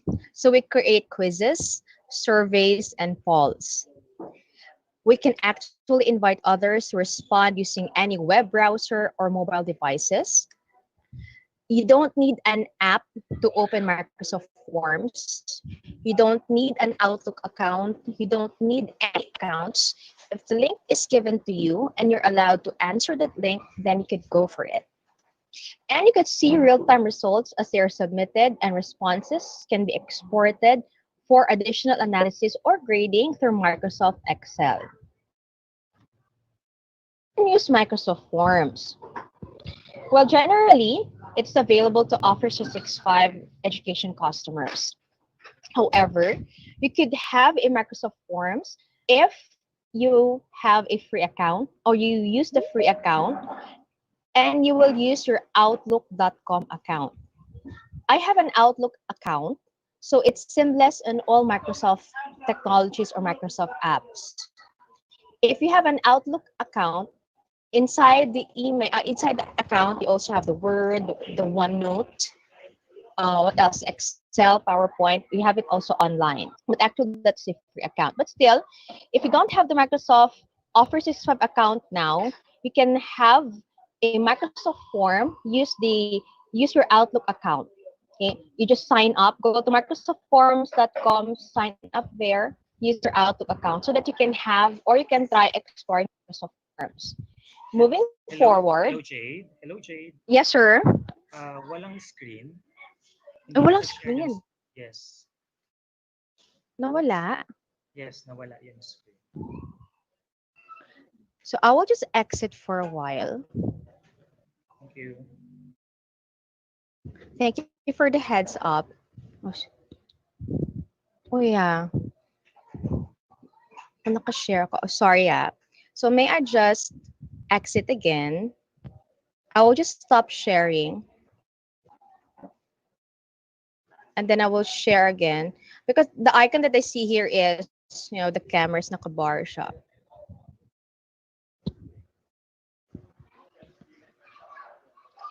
And I will share again.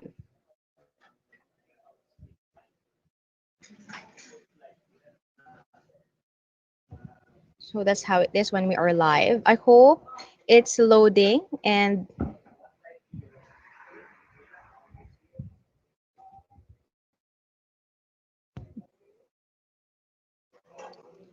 now is it there? I hope you could see it. Yan, meron na. And I will click slideshow again.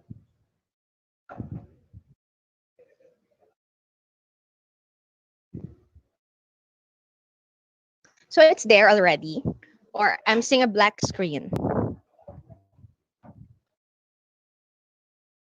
So apologies, my dear fellow educators. That happens when we are live. Okay na. Meron na po. Ayun. So, children, hindi, joke lang. What can you see? Meron bang what is Microsoft Forms? Yes po. Now, I'm just going to go through this. So, Microsoft Forms, I'm going to click. The word create came out. So, in Microsoft Forms, we can create quizzes, surveys, and polls. We can invite others to respond using any web browser or mobile devices. No need for an app.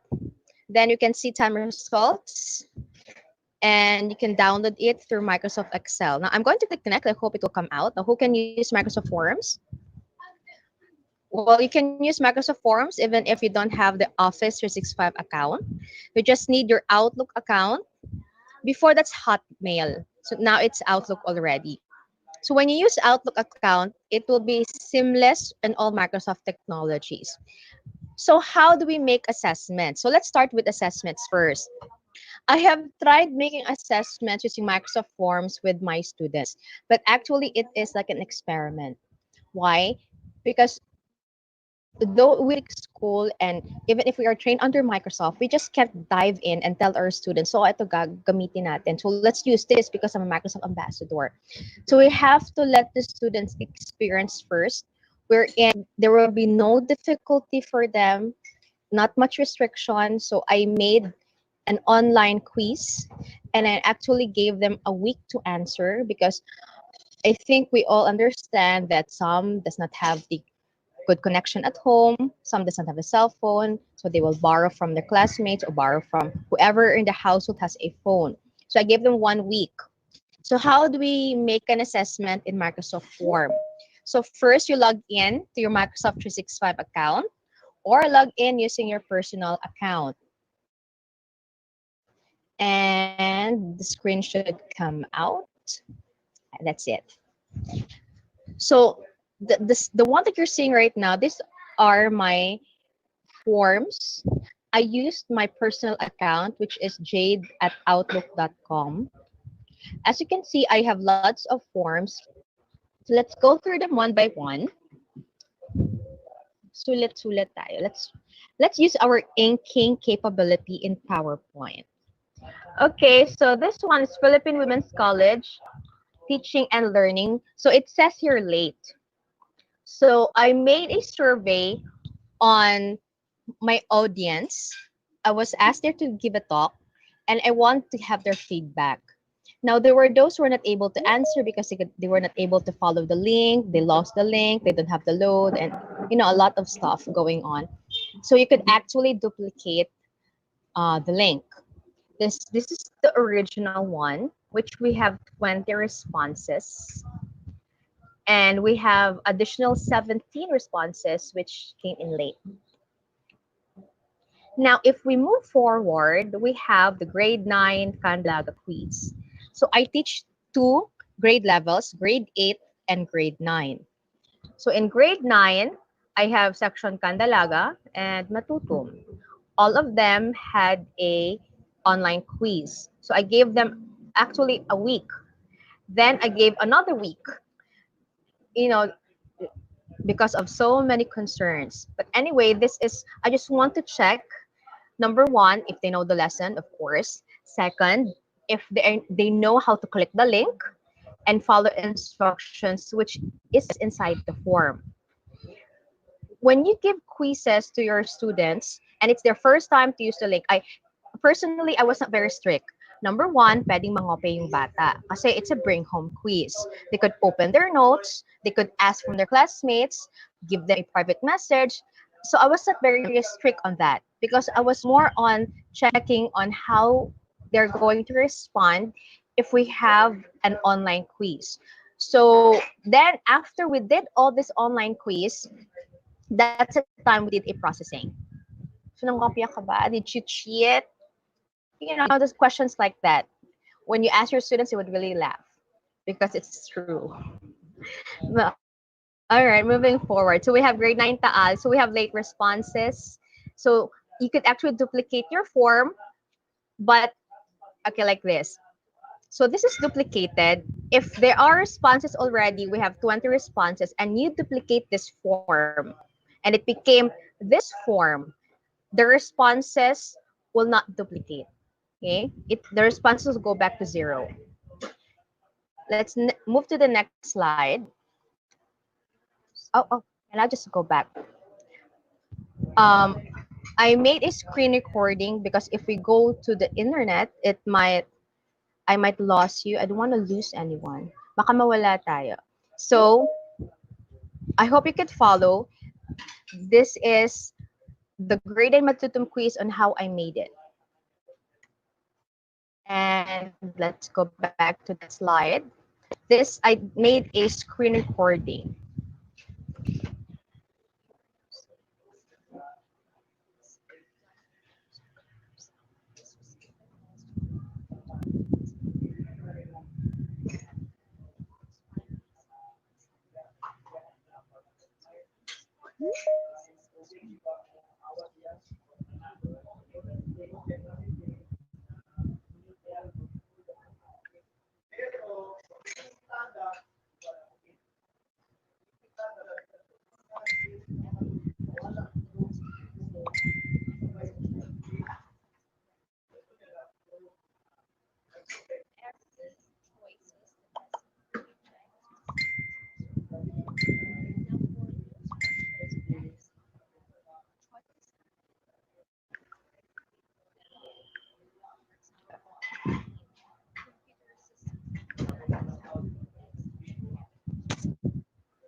Yes, sir.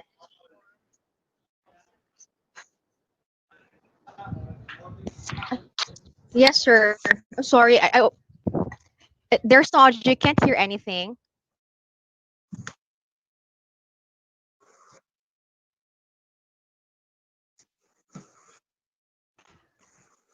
All right. What should I do? Can I'll exit.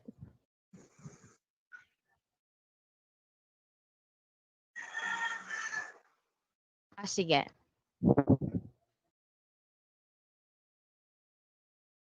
Okay, we'll just exit. All right, so since there's no audio, we're going live. I'm going to my form.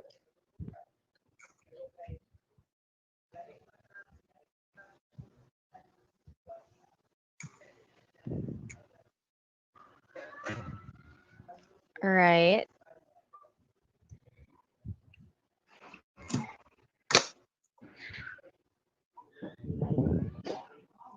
Okay. Just hold on for a sec. You can see me, but you can't see anything. Hello, Sir Juan. Ayun. So, okay, I'm just going to stop sharing.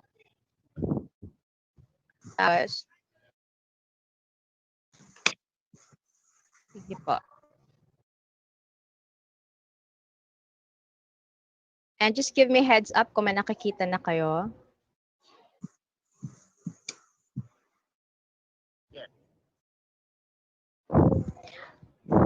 Okay, so let's go to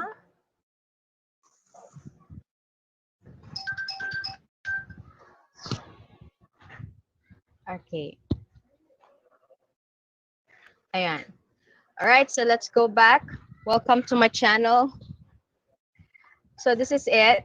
So we're going to get grade 9 Matutum quiz. We have actually 41 responses. And it's supposed to be lalaba siya. Okay.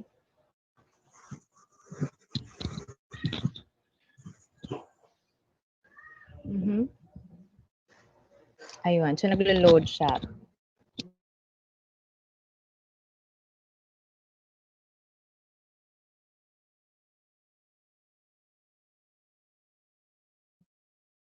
So these are the questions, these are the responses. So we have here our instructions. So the assessment will expire on January 30, 2020, and it has a time 7 p.m. So this is A, B, and C. We have, that's my instructions, okay? So the link should be answered by the section only. Letter B, use capital letters and decimal format because I told my students use capital letter or decimal format because I wrote the answers in capital letters or nakakapsak siya para intense. And decimal format for the value. I'm actually teaching grade 9 computer software servicing grade 8. Okay? It's just like parang na-migrate ako bigla sa grade 9 because I'm actually handling grade 7 and grade 8. And this is more on electronics because I majored in electronics. So let's start. This is what's your name.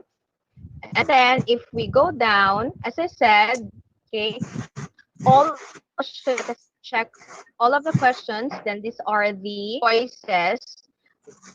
Everything that has a check on it, that's the correct answer. So in every question, there's only one correct answer. We're going down. So check. This all have choices. Now there are four here lang choices. There are no choices. So compute for the resistance if the circuit has 220 volts and 10 amperes for current. So the answer is 20 ohms. I gave three different answers. 22. 22 space ohms, all in capital letters, the letters OHMS, comma, that could be the correct answer. If the student would answer 22 with no space, 22, no space in the word ohms, still in capital letters, it will be accepted. But if the student answered 22 and he or she placed there the omega sign, it's still accepted. So if the student would answer 22 only, so that would not be accepted by the form. So when you make assessment, it depends on if you would like the student to write their answer, you could tell them you put the right word. If you could tell them already acronym, pwedeng full word, but you have to put all the correct possible answers in the form para ma-accept the form. And we go down. That's it. Now let's go to the responses. Let's click it. The response is 41. And it's closed because it expired already. Then the average score for all the students of 41 is 10.1. Then you click Excel. You open it through Microsoft Excel, you can download it, and all the questions that you place there is actually in Excel, and it automatically gets consolidated. So you don't need to check the answer of the students manually, kasi lalabas kaagad bigla yung automatic lalabas yung score. Now, if you happen to notice, these are 38 responses. Let's start from number 1, 38, but we have 41 here. So I will explain that later. Okay, why? There are actual 38 answers, but there are 39, 40, 41. There are 3 students who went through the link, opened the link, so probably just trying to answer, and then click submit, pero walang sagot. So 0 siya. So anyone who clicked the link, makount po siya. And let's go down. Let's go to number 3. What electronic device is used for storing and processing data, typically in binary form? Answer number 1 is hard disk. Choice number 1 is hard disk. Second is computer. Then third is RAM. And we have the pie chart over here. There were 5 students who answered 5. There were 5 students who answered hard disk, which is wrong. Now in computer, which is the correct answer, yeah, okay, there were 21 students who got it correctly and 13 students who got it wrong. And on your right side, nandito ang ating pie chart. So in Microsoft Forms, lumalabas directly ang consolidated, and at the same time, you could see how many students who got it correctly, how many students might say, we could say na nahirapan sa question, or maybe basically hindi alam ang sagot. You could automatically see it here in Microsoft Forms. So let's try downloading. Yes po. Yes, sir.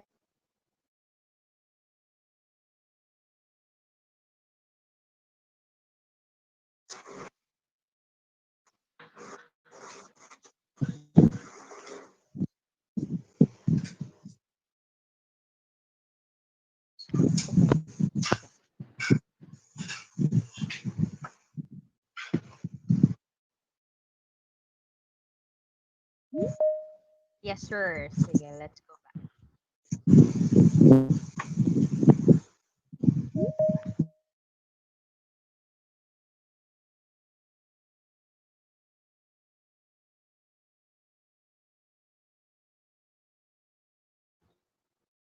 Hello, I'm back.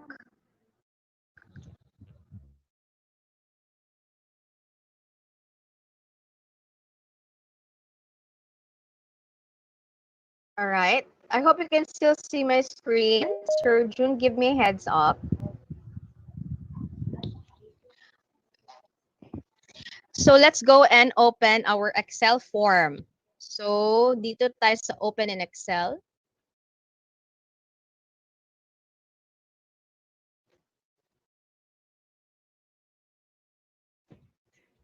And it's downloading. So what's nice with Excel is with Microsoft Forms, you can download it, di ka na mag-check, and ano ba yung tawag na consolidated, yung correct response. Actually, we have an app as it's opening. We have an app in Microsoft. We call it we call it Kahoot. So Kahoot is another app that we could play. And I'm going back to Teams so that you could check on screen. I'm going to stop share for a while so that you can see my Excel file. Now you'll be seeing downloads. I hope you can see grade 9 Matutum quiz. I'm going to click on it.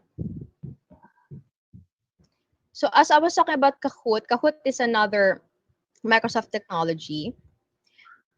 your students can play Kahoot using their phones. Bigay ka lang ng code. And then, whatever you played can also be consolidated. Lahat ng questions and how many students got the correct answer and every number, it can be consolidated and can use it also for assessment. And it's not yet opening.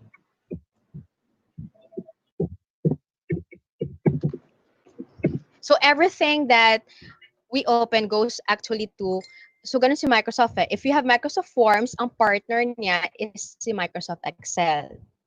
Okay? And then Microsoft Forms also can be integrated in Microsoft Teams. Ano pa ba? Microsoft PowerPoint, you could pair it to Microsoft Word because you could actually make PowerPoint into Word and Word to PowerPoint. And it's not opening. Ayun.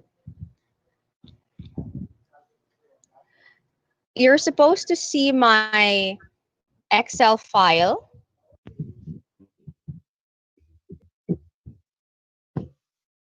Can you see my Excel file?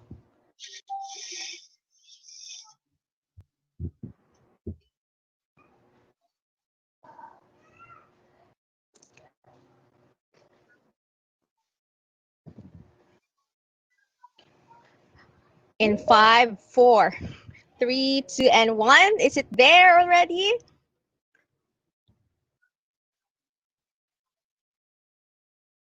Ayun. Magbibilang talaga tayo. All right. So let's click on that. So this is the Excel file that came from your Microsoft form. Okay, so tingnan natin. So we have here, let's start on the left side. So ID, so my number 1. So basically, this child is the first person who answered the form. Okay?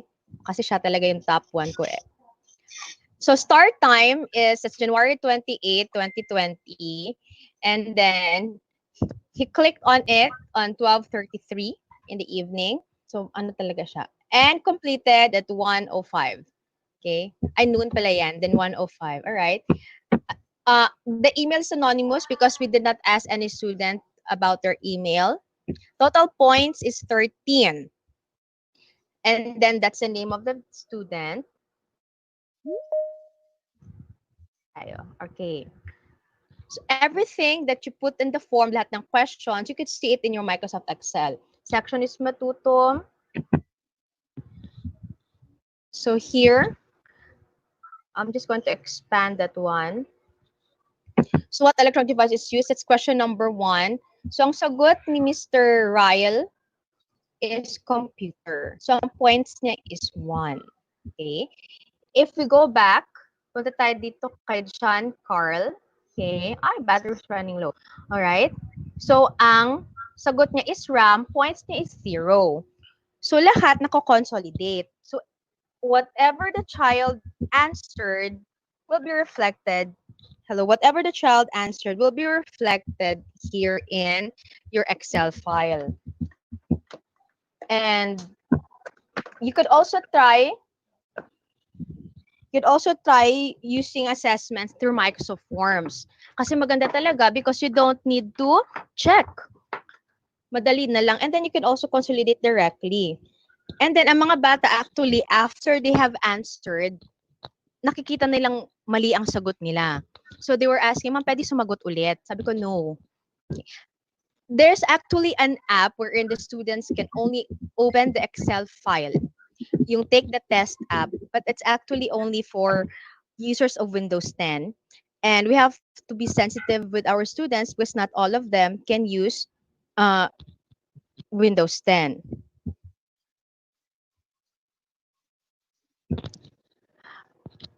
Okay.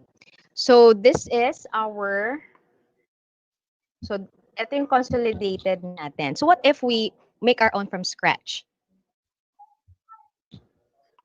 So I'm just going back to my screen.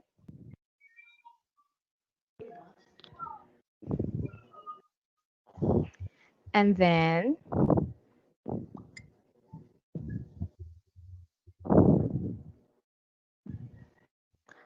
I'm just going to stop sharing for a while so that I can go back to my Microsoft form.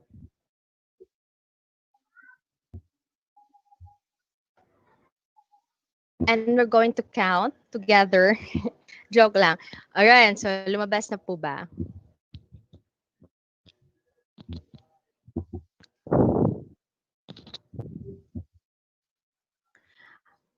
Okay. I'm going to click forms.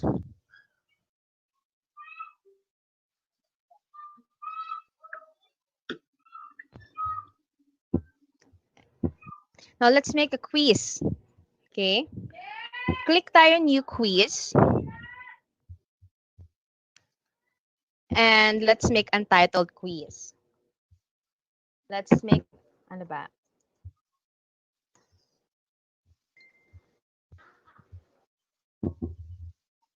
Let's say pre-test. Okay. Let's put anything in the description. This is your first, ano ba? Your first pre-test for the first quarter.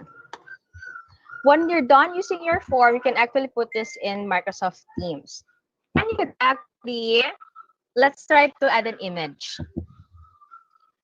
If you have it in OneDrive, which all of us will be having, my OneDrive po tayo of 1 terabyte of memory. Pag mayroon na po tayong Office 365, pwede ka din mag-upload. Okay, ano ba? Ano ba ang gusto natin? Let's say DepEd logo. And click add, and it's gonna roll. I'm just going to choose this one. I think it will be easier. If you want, you could add your picture, your student's picture, or whatever picture that you like, as long as it's educational. And while it is rolling, loading, let's add new. Okay. So let's start with, you could choose choice, text, rating. Kasi quiz ito or pre-test. Okay, text tayo. Okay, full name. Yeah. And then, long answer, then required. So, ibig sabihin, si student, he or she cannot go to question number 2 or submit the form if hindi nasagutan ang lahat ng required full name. Then another text. Okay, got it. Then section. Erase natin yan. Then long, okay naman kahit hindi long answer, pero check natin long answer required. So number 3. So click add new, and then this is where you're going to choose questions. Okay. Or choose, or you're going to write your question. Pwede tayo choice. Okay.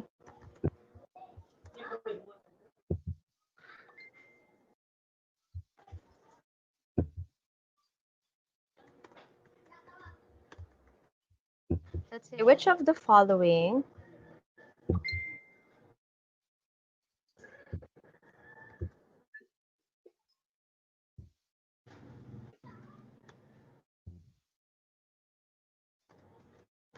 para madali.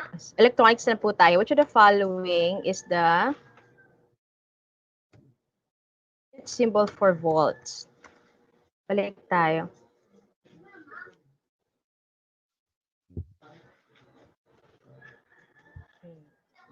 Lumalabas, sorry.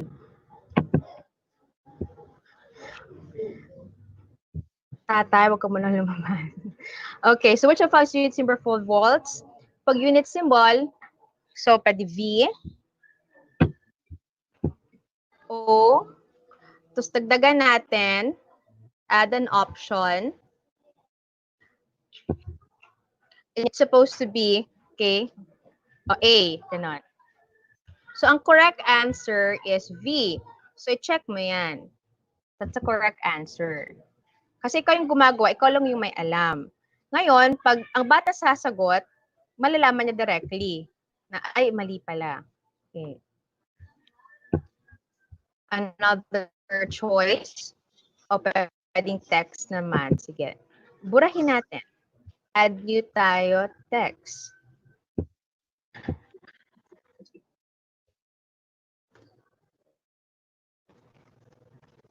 So what is the full name?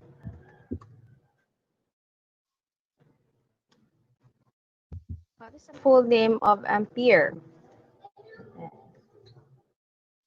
So kailangan alam na bata at kailangan correct din ang spelling ng paglagay mo sa correct answer. Your correct answer is this. Okay? You add an answer. So ano ba full name ni Ampere? 'Di ba? Marie Andre Ampere. Okay, that's a correct answer, Marie Andre Ampere. Pero baka naman may bata na caps lock siya. Caps lock mo naman lahat. Parang baliktad. Sorry. Mauna si Andre. Andre Marie Ampere. Another answer, which is correct naman, pero naka-caps, all caps, para intense. Andre Marie Ampere. So, yun. O baka naman may bata, hindi naman talaga, wala siya yung mga tamang casing. Sige, di ba, no child left behind. So, Andre, ayan. Ang tatlo na yan, balikan natin. Yan. So, ang pag-type ng bata, if here she's going to type like this, now first letters of the word is a big letter, it's correct. Now, if the child will write or encode all caps lock, intense siyang sagot, o correct din yan. Pero kung lahat naman small letter, sige, accept mo na.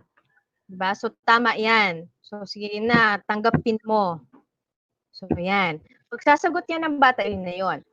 So, let us try to have a preview. Preview tayo, then add tayo ng mga pictures or theme. Full name required. So, lahat ng required, full name is required, the section is required. Which of the following is unit symbol for volts? What is the full name of ampere? And then let's go back. I'm going to hit back. And I'll go to theme. And we're going to choose what's the theme. Kasi parang math tayo. Ito, may mga numbers. And it's going to reflect outside. Diba? Madami tayo. I hope you could see it. Just give me a heads up. And then, pwede nating preview tayo, ha? Let's go back to preview again. Let's try to answer.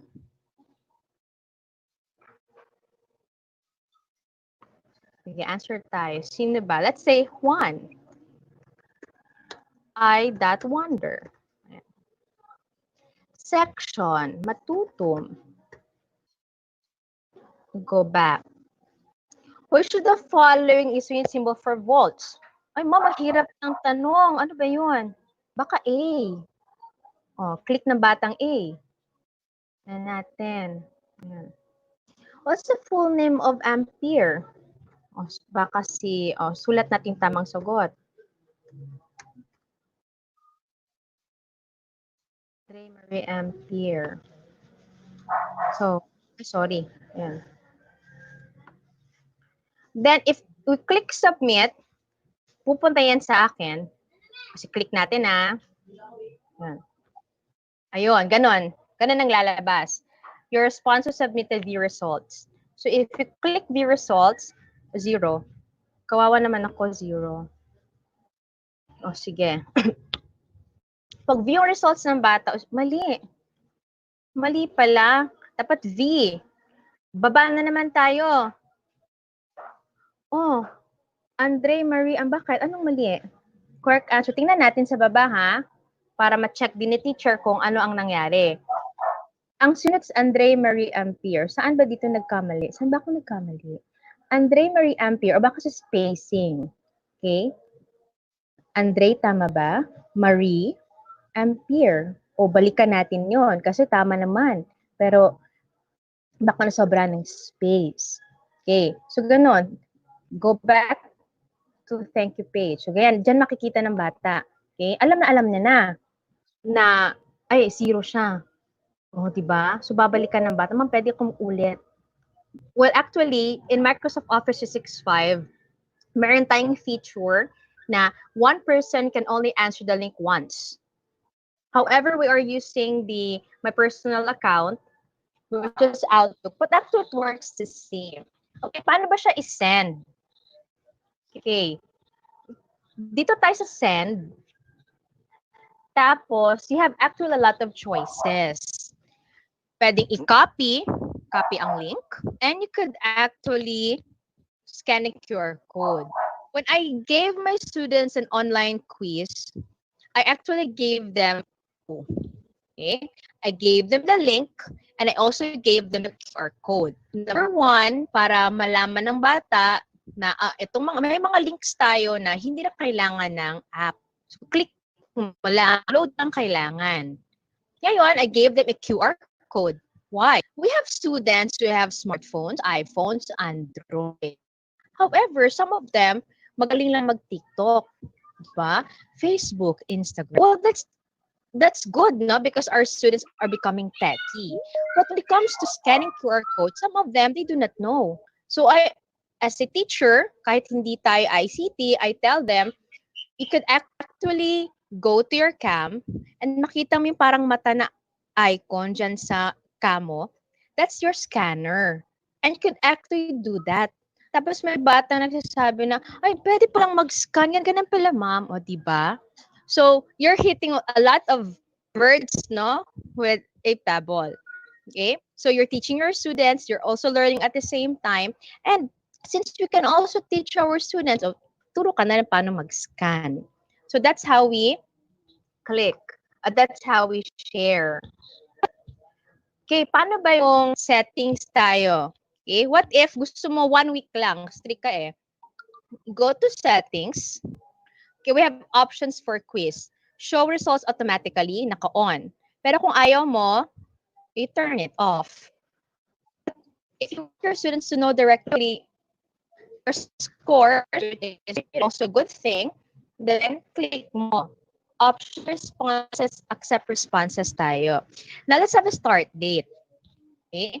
So, kailan ba mag-start ng quiz? For example, sa Lunes, click the calendar. Let's go down for a while. Sige. Start tayo sa June 8. Okay. Mag-open yan in the morning.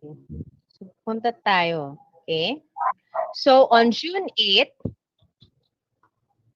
ano bang healthy na time para sa bata? Okay, 7 a.m.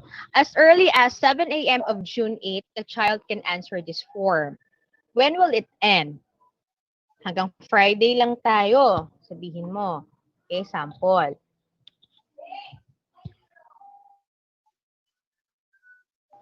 Hindi ko maano. Ano ba? June 8.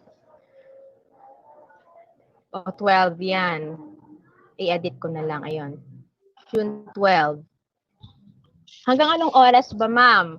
Okay, pwede hanggang hapon kung gusto mo, pero kung hindi na healthy para sa'yo, hanggang 4:30. So, balikan natin yung time. So, the link will start to open or start accepting responses on June 8, 7 a.m. in the morning. And it will expire on June 12, 4:30 p.m.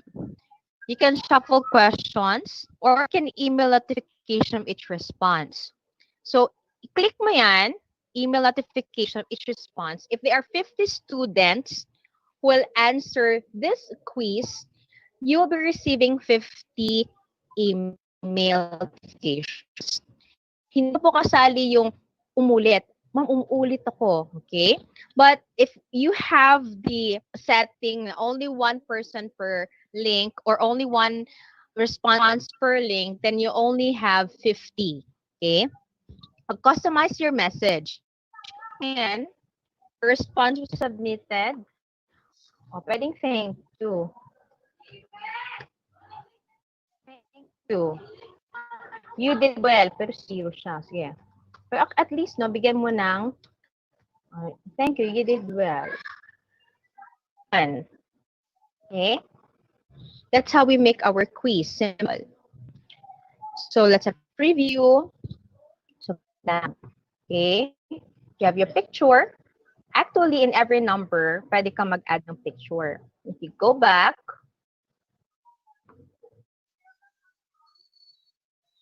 click mo ito, if you see this icon over here, you can actually add the picture. A picture of you maybe, or picture of the school, it depends. Or you could also give a picture, for example, picture test. Meron bang ganon? Okay, who is this person in the picture? O, example, picture ni ano, ng mga law, okay? That's Ohm's law, sino may yung mga sa science natin, and they could what? They could write the full name of the person. So that's how we make an assessment in Microsoft Forms. Okay pa ba tayo? Okay, I think we're still okay because we're going to move next. Can you give me another 5 minutes? And then forward tayo. Surgeon, just give me heads up, ah. Well, while we're talking, you could go and have a bio break. Actually, you can drink, you can stand up. Continue lang po tayo. Okay. I actually prepared last night an online enrollment. It's just a sample so that we could apply branching.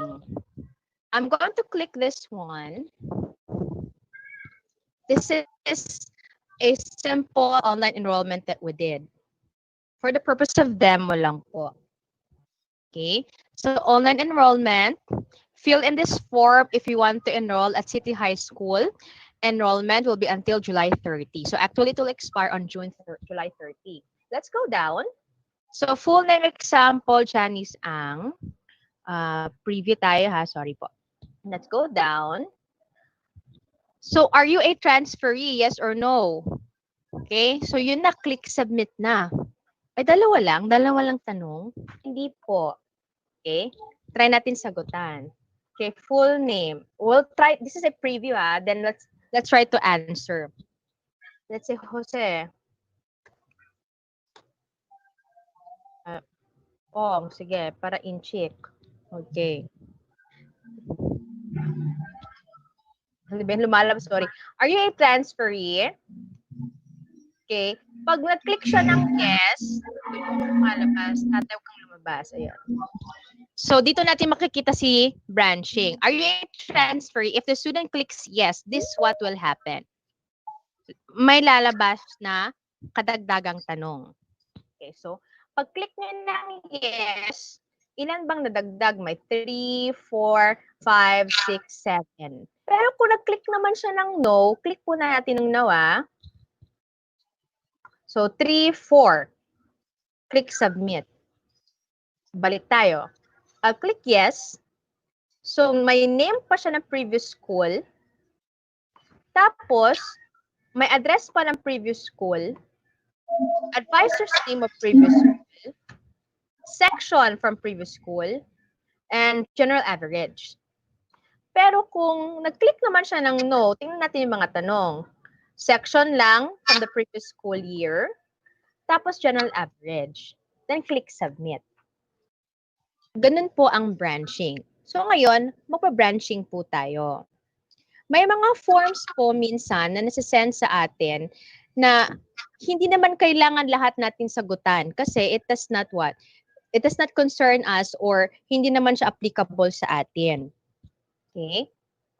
So if you see here, ulitan ko lang aking screen. Ayan. All of the questions are here. Pero nag-branching tayo. Okay? So, I'm going out.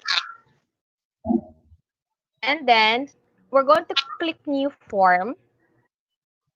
Then, gawa tayo. Okay? Online enrollment. For junior high school. Junior high school na muna tayo. Okay? Enter a description.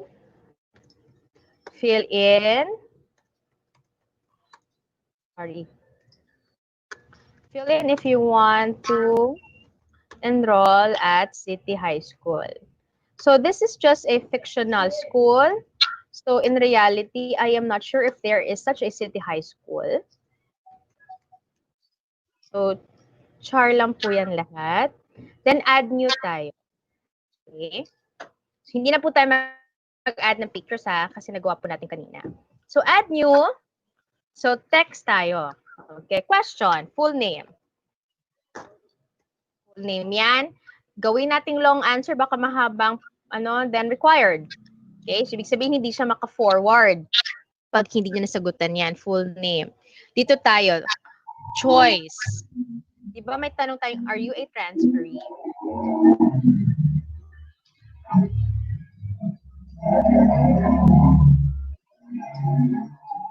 Sorry, parang, are you transferring?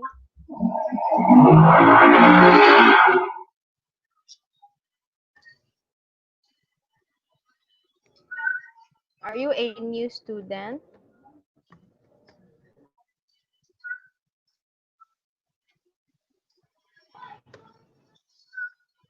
O pwede naman old or new students. Okay, pahabaan lang natin para may demo. Okay, are you a new student in City High School?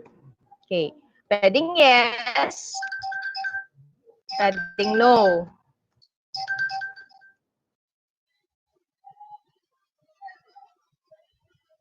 And then, saan yung branching? Mamaya pa.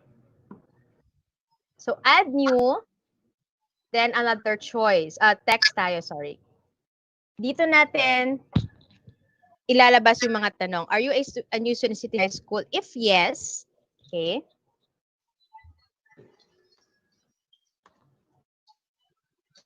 Pardon me for my grammar teachers, ha. Hindi po ako English teacher. So, from what school, tama ba yan? From what school are you from? One. Tapos, long answer, required po. Then, click na naman tayo ulit ng pang-apat na tanong. From what school are you from? Year graduated. Year graduated, long answer.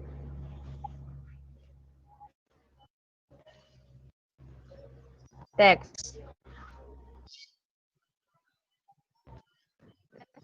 School.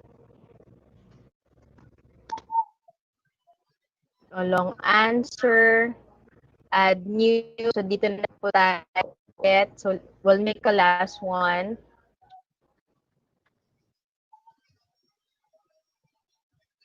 Ayan. Name of advisor.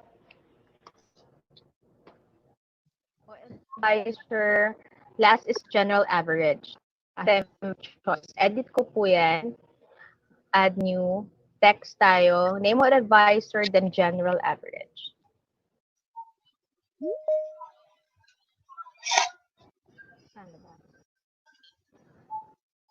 Ayun.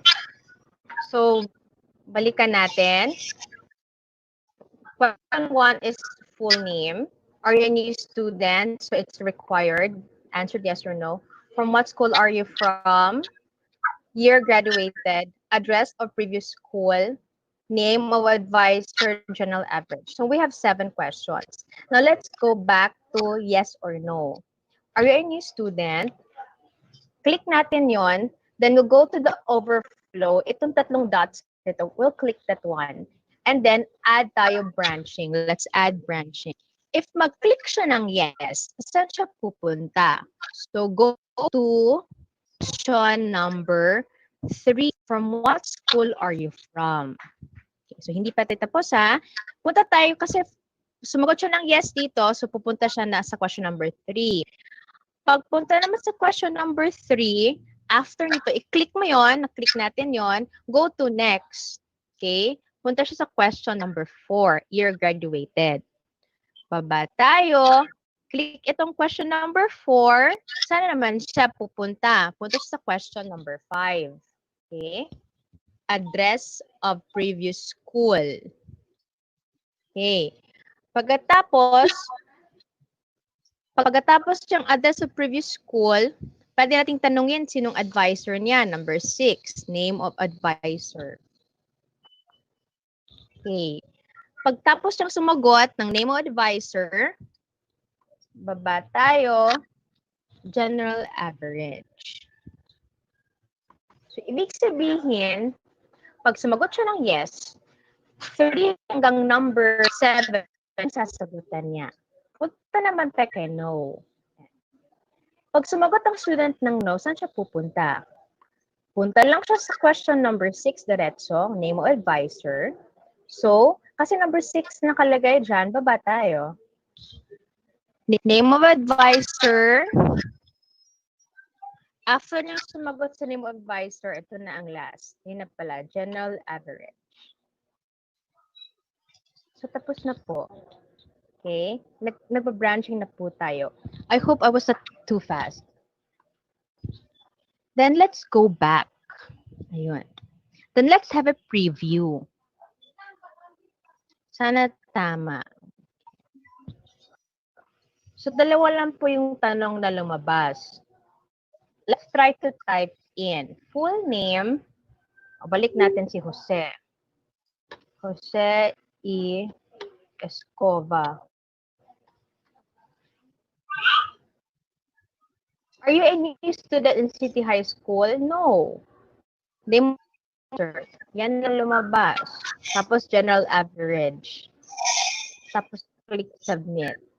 Pero kung nag-yes naman si Jose, so meron pang from what school are you from?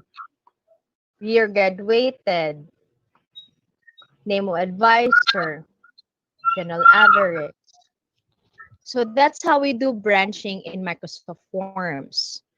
Kasi hindi, as I said, not all questions, sometimes it is a concern of our student or parent. So branch tayo. So what you're going to do is before you do branching, you have to write or encode all the questions first and then determine if kung mag-yes ba si student doon, that would the 5 questions would equal to the answer of yes.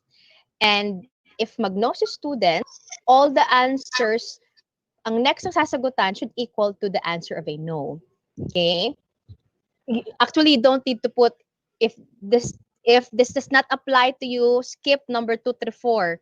Go to question number 5 o ganon. May mga survey na ganon. Skip this page if this does not concern you. If you're not a senior high school student, skip question number 5 to 10. Proceed. So ganon. Okay? That's how we do branching. And same lang din po, you can add a theme o pwedeng may ball pen. Yun. Then, also settings. Tayo nag-enroll na. I think nag-start na, di ba? So, let's say June 2. Yun. Kasi na 11:41. O, so mag-start siya ng 12:30. Kailan siya mag-end? Sabi natin July 30. Pwede pa ba yun, July 30? Sige. E-enroll ba? July 31. Sige. O, para maka-enroll lahat. Gawin hanggang 7 p.m. O pwede ba mag-enroll hanggang gabi ng 7 p.m.? Sino ba ang sino ang makaka-receive ng email? So I am the one who made the online enrollment. So all of the online enrollment answers or responses will go to my email. If you want your school to use Microsoft Forms for an online enrollment, maybe the person in ICT coordinator could be, or the LIS coordinator, whoever is in charge of online enrollment, siya po gagawa ng form para sa kanya po lalabas, para siya po ang makakuha ng mga responses. And then automatically, it will go to the Excel form. And then, pwede ibigay na lang sa lahat ng advisors ng Excel form. Kasi pag yes naman ang answer ng bata, madaming titingnan si advisor. Pero kung no naman, konti lang ang kanyang titingnan sa Excel file. So that's how we do it in Microsoft Forms. With the most important here is yung branching. Okay? And the assessment, which is, how we do it. And when you use Microsoft Forms, there are so many ways that we can use Microsoft Forms. Okay, so meron tayong customer feedback, may survey, and these are all my forms. Okay, these are surveys that I did. Okay, with my audiences, and usually lahat it's assessment of my students. So kailangan if you want to try this, just a suggestion, if you want to try this with your students, you have to give them time. And if it's their first time to answer a Microsoft form, or it's their first time to answer online quiz, if you could do it in the computer laboratory, that would be better. Para isang sagutan lang. However, if you want it to bring home, they could use any gadget. So I think it could be less strict because we're not watching them. They could open their notes, you could ask their classmates. But the thing that I really want them to learn is everything is possible with technology. Hindi lang Facebook, hindi lang Instagram, hindi lang, the other social medias that nakikichismis lang sila. Which is, that, yun naman talagang ginagawa ng mga high school natin eh. Diba? When I was in high school, I love chismis. Okay? But it so happened that I was in the Department of Foreign Affairs. Nasa ano po ako, nagpa-renew ng, pa-renew ako ng passport. There were a group of men, actually. I will just stop sharing my screen. Okay? There were a group of men who were asking, no, paano mag-online form? So, online form ba? Kasi hindi sila in-accept ng guard because hindi sila nag-online form. And I am not sure if they're just making drama that they do not know how to answer an online form, or they do not know where to go. But I don't want my students na parang ngenga, no, hindi naman alam ito. So I always believe that even if I'm not an ICT teacher, I could always teach my students technology, no? Bring it to them in the classroom. So yun po, that's how we do assessments, or that's how we use Microsoft Forms. Oh, may kausap pa ba ako, Sir June? You're still there? Hello? Tao po. Ayun. Ayun po. Ano po tayo? Hanggang doon po muna tayo. Kung gusto niyo ng maramihan, go. Pero para hindi po tayo ma-overload. So, ang ginawa po natin is, nag-sample lang po tayo ng online assessment na simple. And then, we made an online enrollment also. Which the most important thing is when we do the branching. Yun ang pinaka-importante. Para hindi malito kung saan sila pupunta. Ang daming sasagutan. Pero hindi naman kailangan yung iba. So, yun po. Yes po. Yes po, ano problem.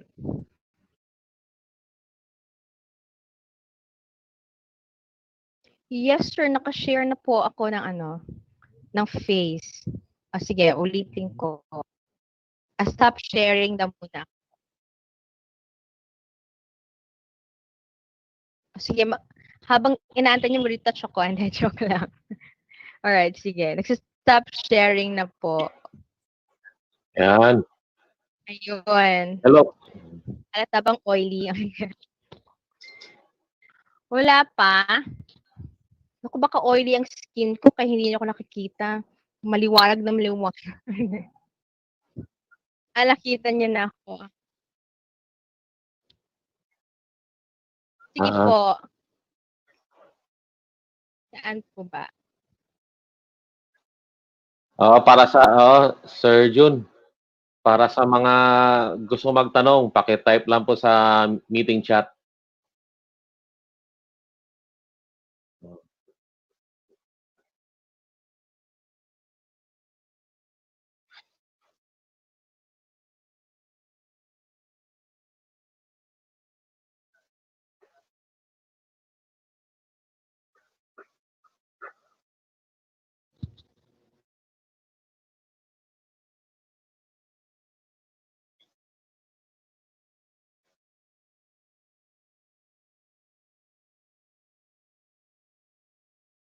Yes, sir. Agree touch lang. Joke lang. Good.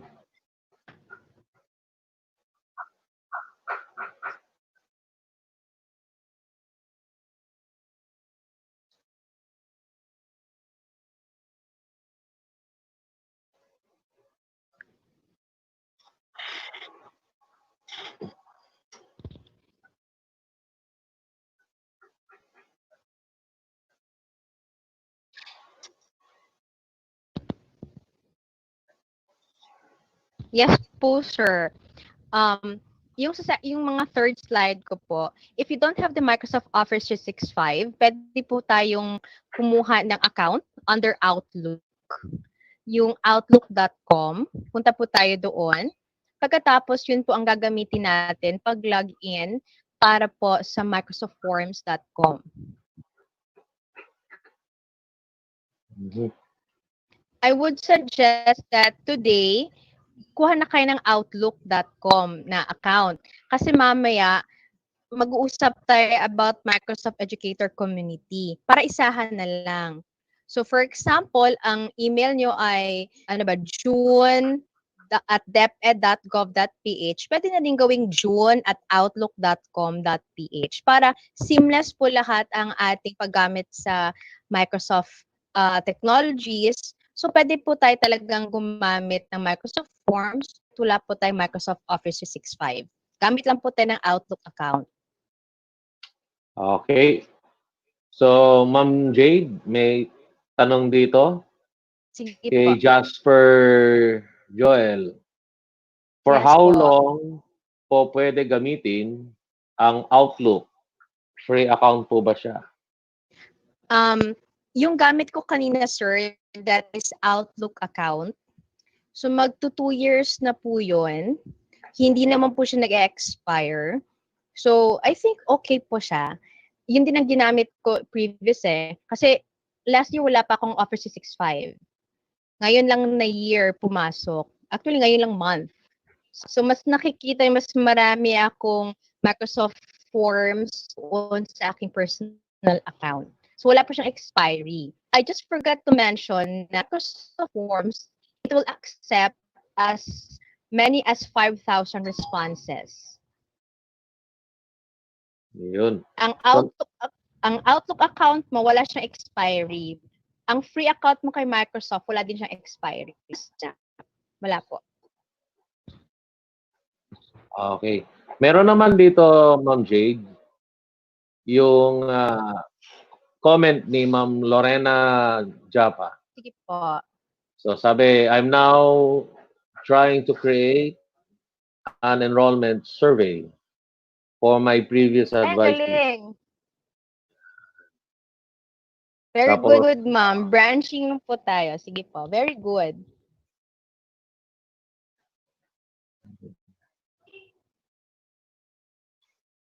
Yes po.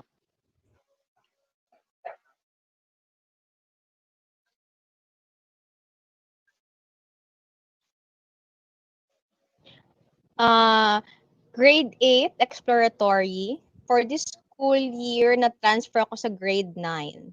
Na supposed to be tuturo namin ay computer software servicing. Pero dahil sa pandemic, parang naging handicraft. Ganun po.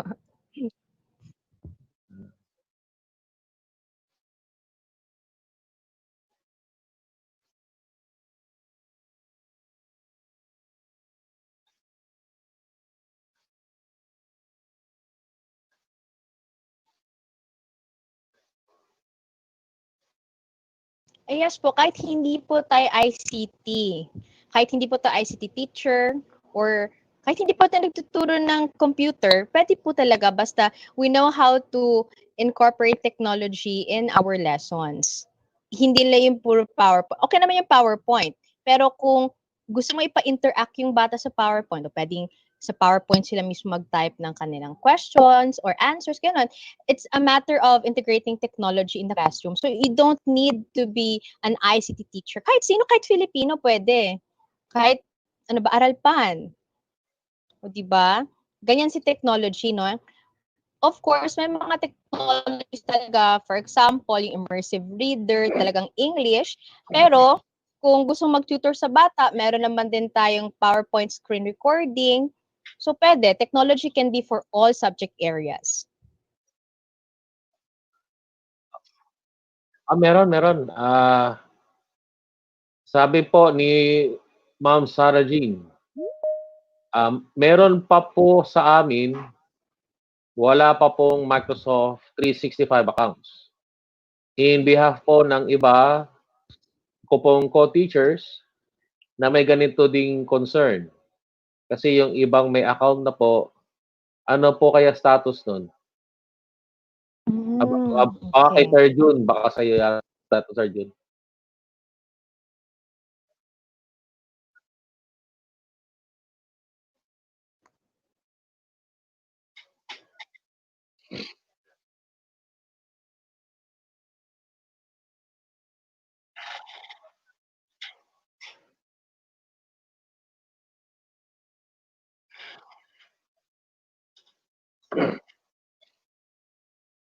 Yun.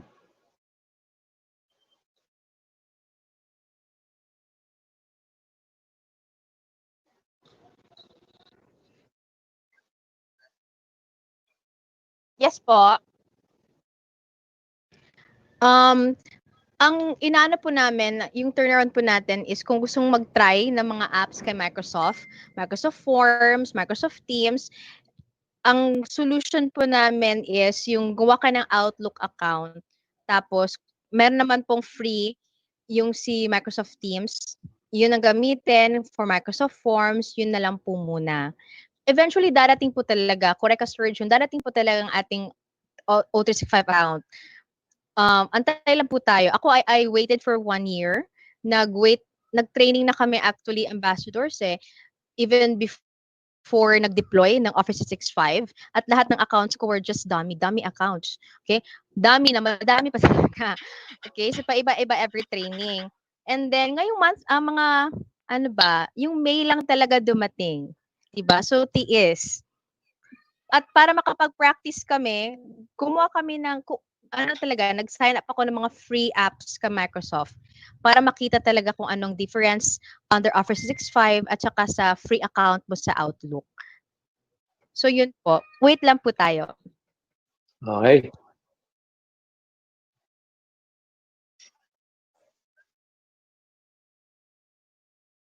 Meron pa ano, may questions pa. Galing kay Ma'am Caroline Presa.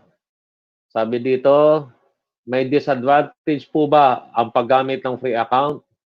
At may mga features po ba na hindi magagamit sa free account? May mga features kasi si Office 365 na it is exclusive only for Office 365.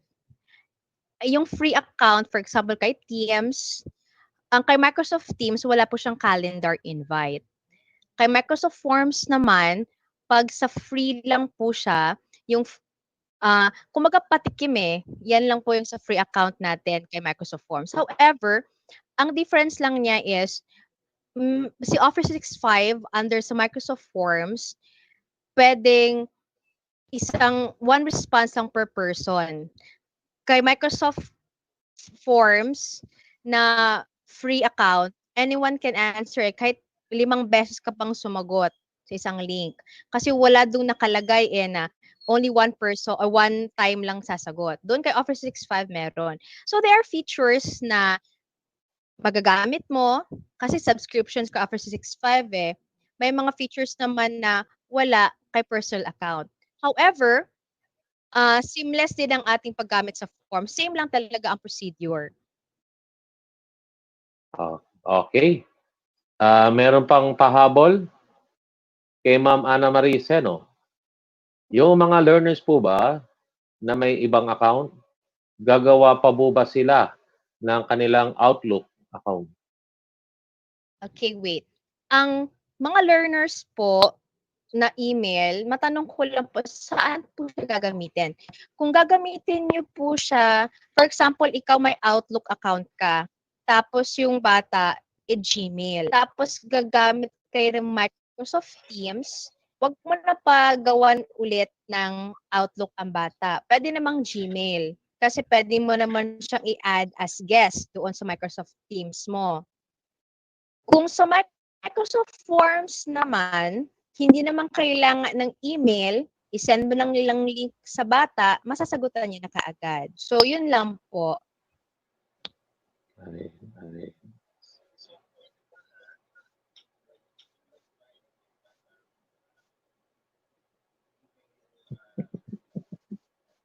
Yes po, sa Teams po. Yes po, as guest po sila. Yes po.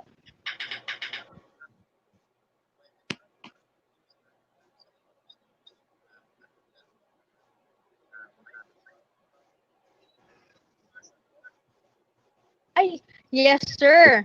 Pwedeng-pwede.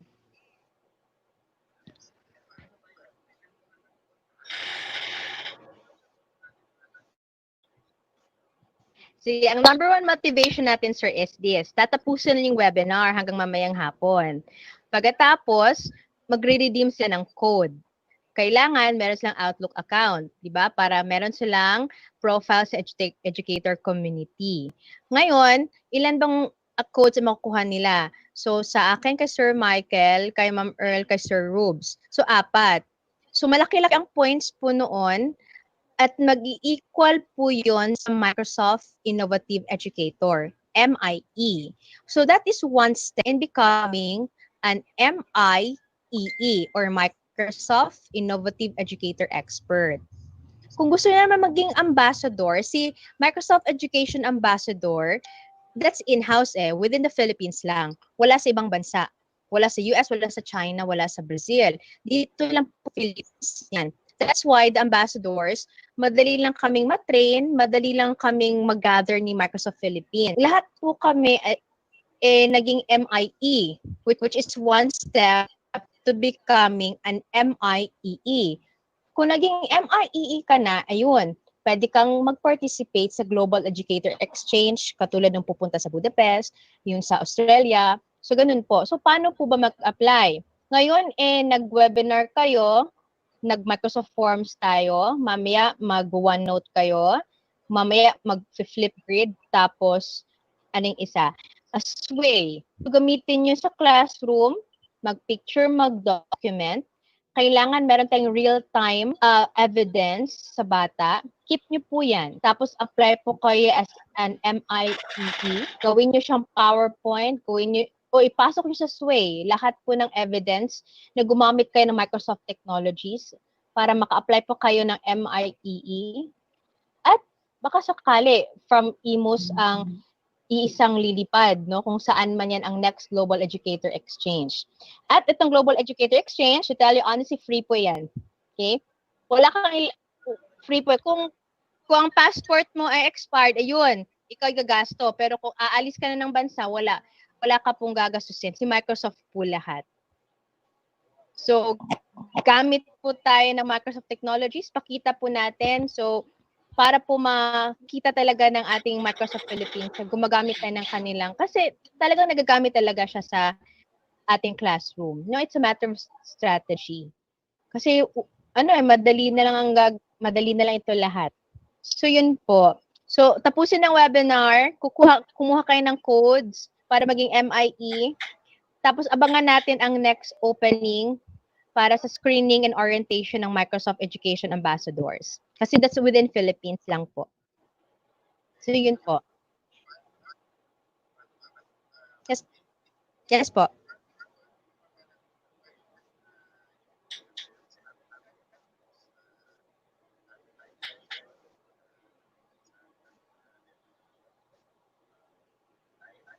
Yes po. Yes po, sir.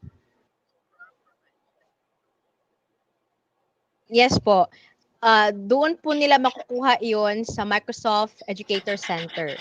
So, kailangan may profile sila doon.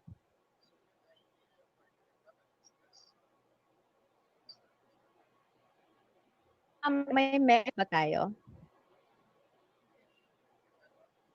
Meron. Yes, sir. Yes, sir.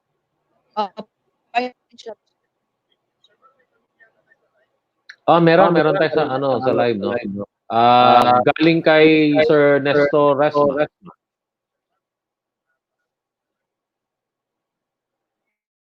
Ayun.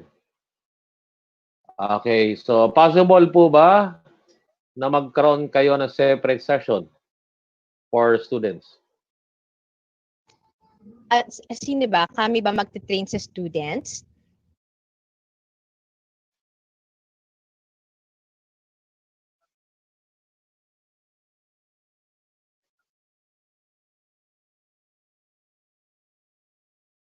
Our students, yes, why not?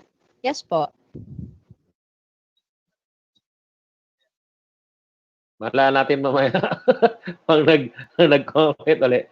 Okay, so meron naman dito. Need ko pa po ba ng Outlook account if may 365 account na po ako para po sa activity this afternoon?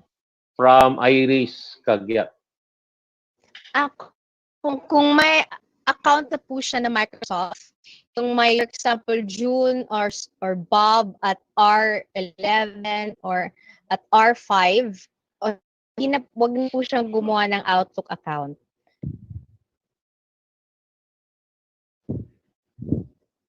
Parang may tanong po dito, sir, nabasa ko yung challenges on security issues. Basahin ko lang po. Para sa akin ba to? Galing Janet J. Amboy, Ma'am Janet. Good morning. How would you react to challenges on security issues related to Office 365? So ganito po, meron po tayong tinatawag na Azure Analytics. Si Microsoft Azure, siya po ang ating AI, at the same time, siya po ang ating security for Microsoft. Meron po tayong feature kay PowerPoint, yung design. Ibig sabihin, nagge-generate po siya, if you're connected to the internet, nagge-generate po siya automatically ng design. So isa po yan siya sa mga Azure natin na artificial intelligence. So ang ating security ngayon is Microsoft Azure. So everything that we do is safe.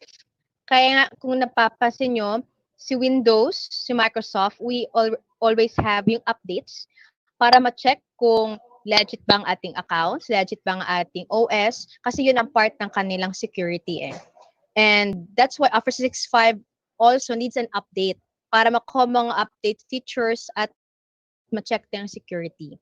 So, rest assured that we are safe no in Office 365 through Azure.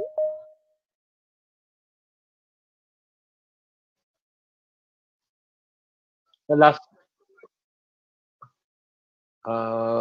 yung iba dito, puro ano na lang, no? Appreciation na lang. Sabi nga kanina kay Ma'am Cristina Sarmiento, wow, interesting and very informative. Ay, thank you po. Thanks daw po sa ganda ng topic. Okay. Salamat po.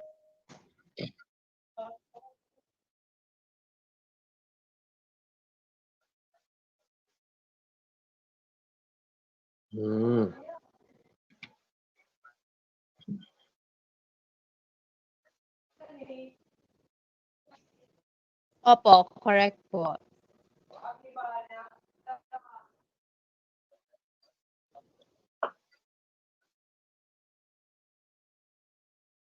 Ito, galing kay Sir Philip Odonio. If pirated po ang account sa Windows, meron po bang magiging problem using Microsoft products? Ano po daw kung hindi legit? Oo. So ganito po. Sige, ganito ha. Si Microsoft kasi, kung napapansin natin, di ba meron siyang update? May system update siya. Ngayon, kung ni minsan hindi ka mag-update o ni minsan hindi ka talaga mag-OS update, yan, malalaman yun ni Microsoft. Ako, hindi to nag-update. So, ibig sabihin may concern. So, mapapansin mo dahan-dahan, baka hindi mo na ma-open, hindi ka na makapag-open ng ibang apps, at hindi ka na maka-install ng ibang apps kasi dahan-dahan na niyang nakakain, no? Dahan niyang pinapatay ang iyong OS. So, gano'n. Kailangan mag-update tayo. Anyway, I think it should not be coming from me. Baka lang, di ba, may part tayo ng package ng OS. Hindi natin, baka meron tayo kay Microsoft. So, antayin na lang natin. Yan.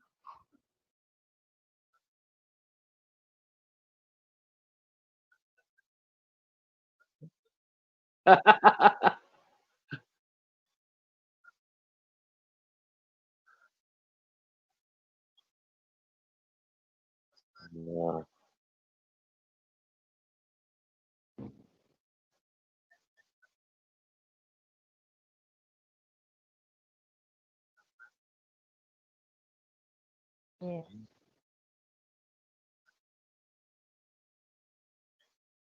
Yeah. Correct, correct. Yes Oo, po. tama yun. Abangan na lang natin yon. Abangan na lang natin. Yung ano, Sir June, yung date kung kailan ibibigay, fingers crossed muna. Mahirap mangako, sabi mo nga eh.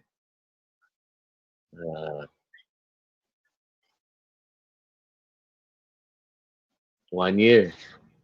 Alam mo, ganun talaga, di ba? Pag mahal mo, aantayin mo. Sa mga 1 taon, no, di ba?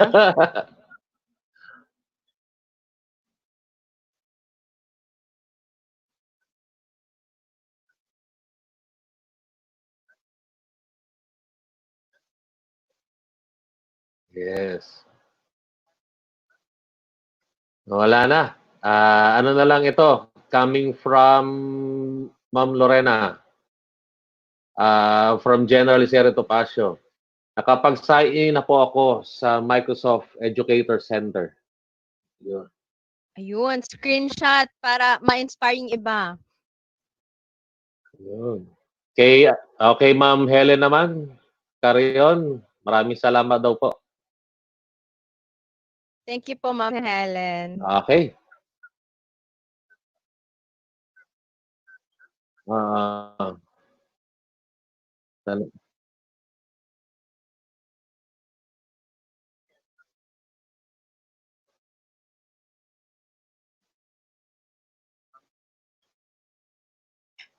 Yes, sir. Pwede po. Tama po. Ito na yun. Yes, sir. Thank you po. Gustuhin ma'am namin na patagalin. Pero hindi pa rin pwede. Okay. So maraming salamat Ma'am Jade. At itong session na to, Yes, sir. matatapos ngayong umaga. Para sa ating mga participants and viewers sa Facebook and YouTube, abangan natin mamayang 1 o'clock for the afternoon session. Okay? So, maraming salamat muli, Sir Ma'am Jade. Thank you po, Sir Bob, Sir June. Mga ka-DepEd po. Yes.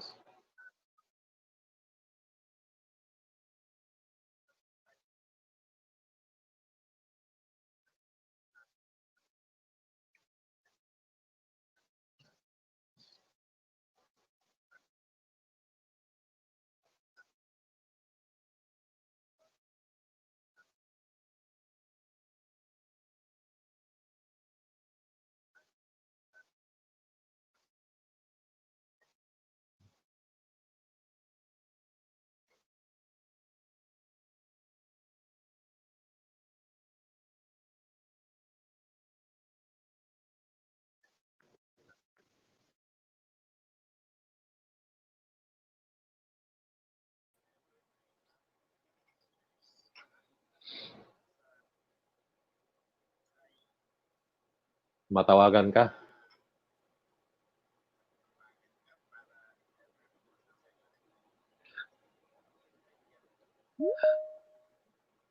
Sige po, saan ba? Dito po sa chat, i-ano ko.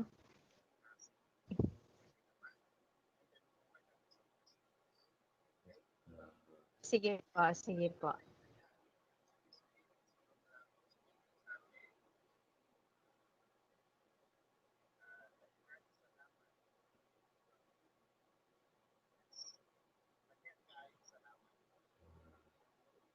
Ay, salamat po.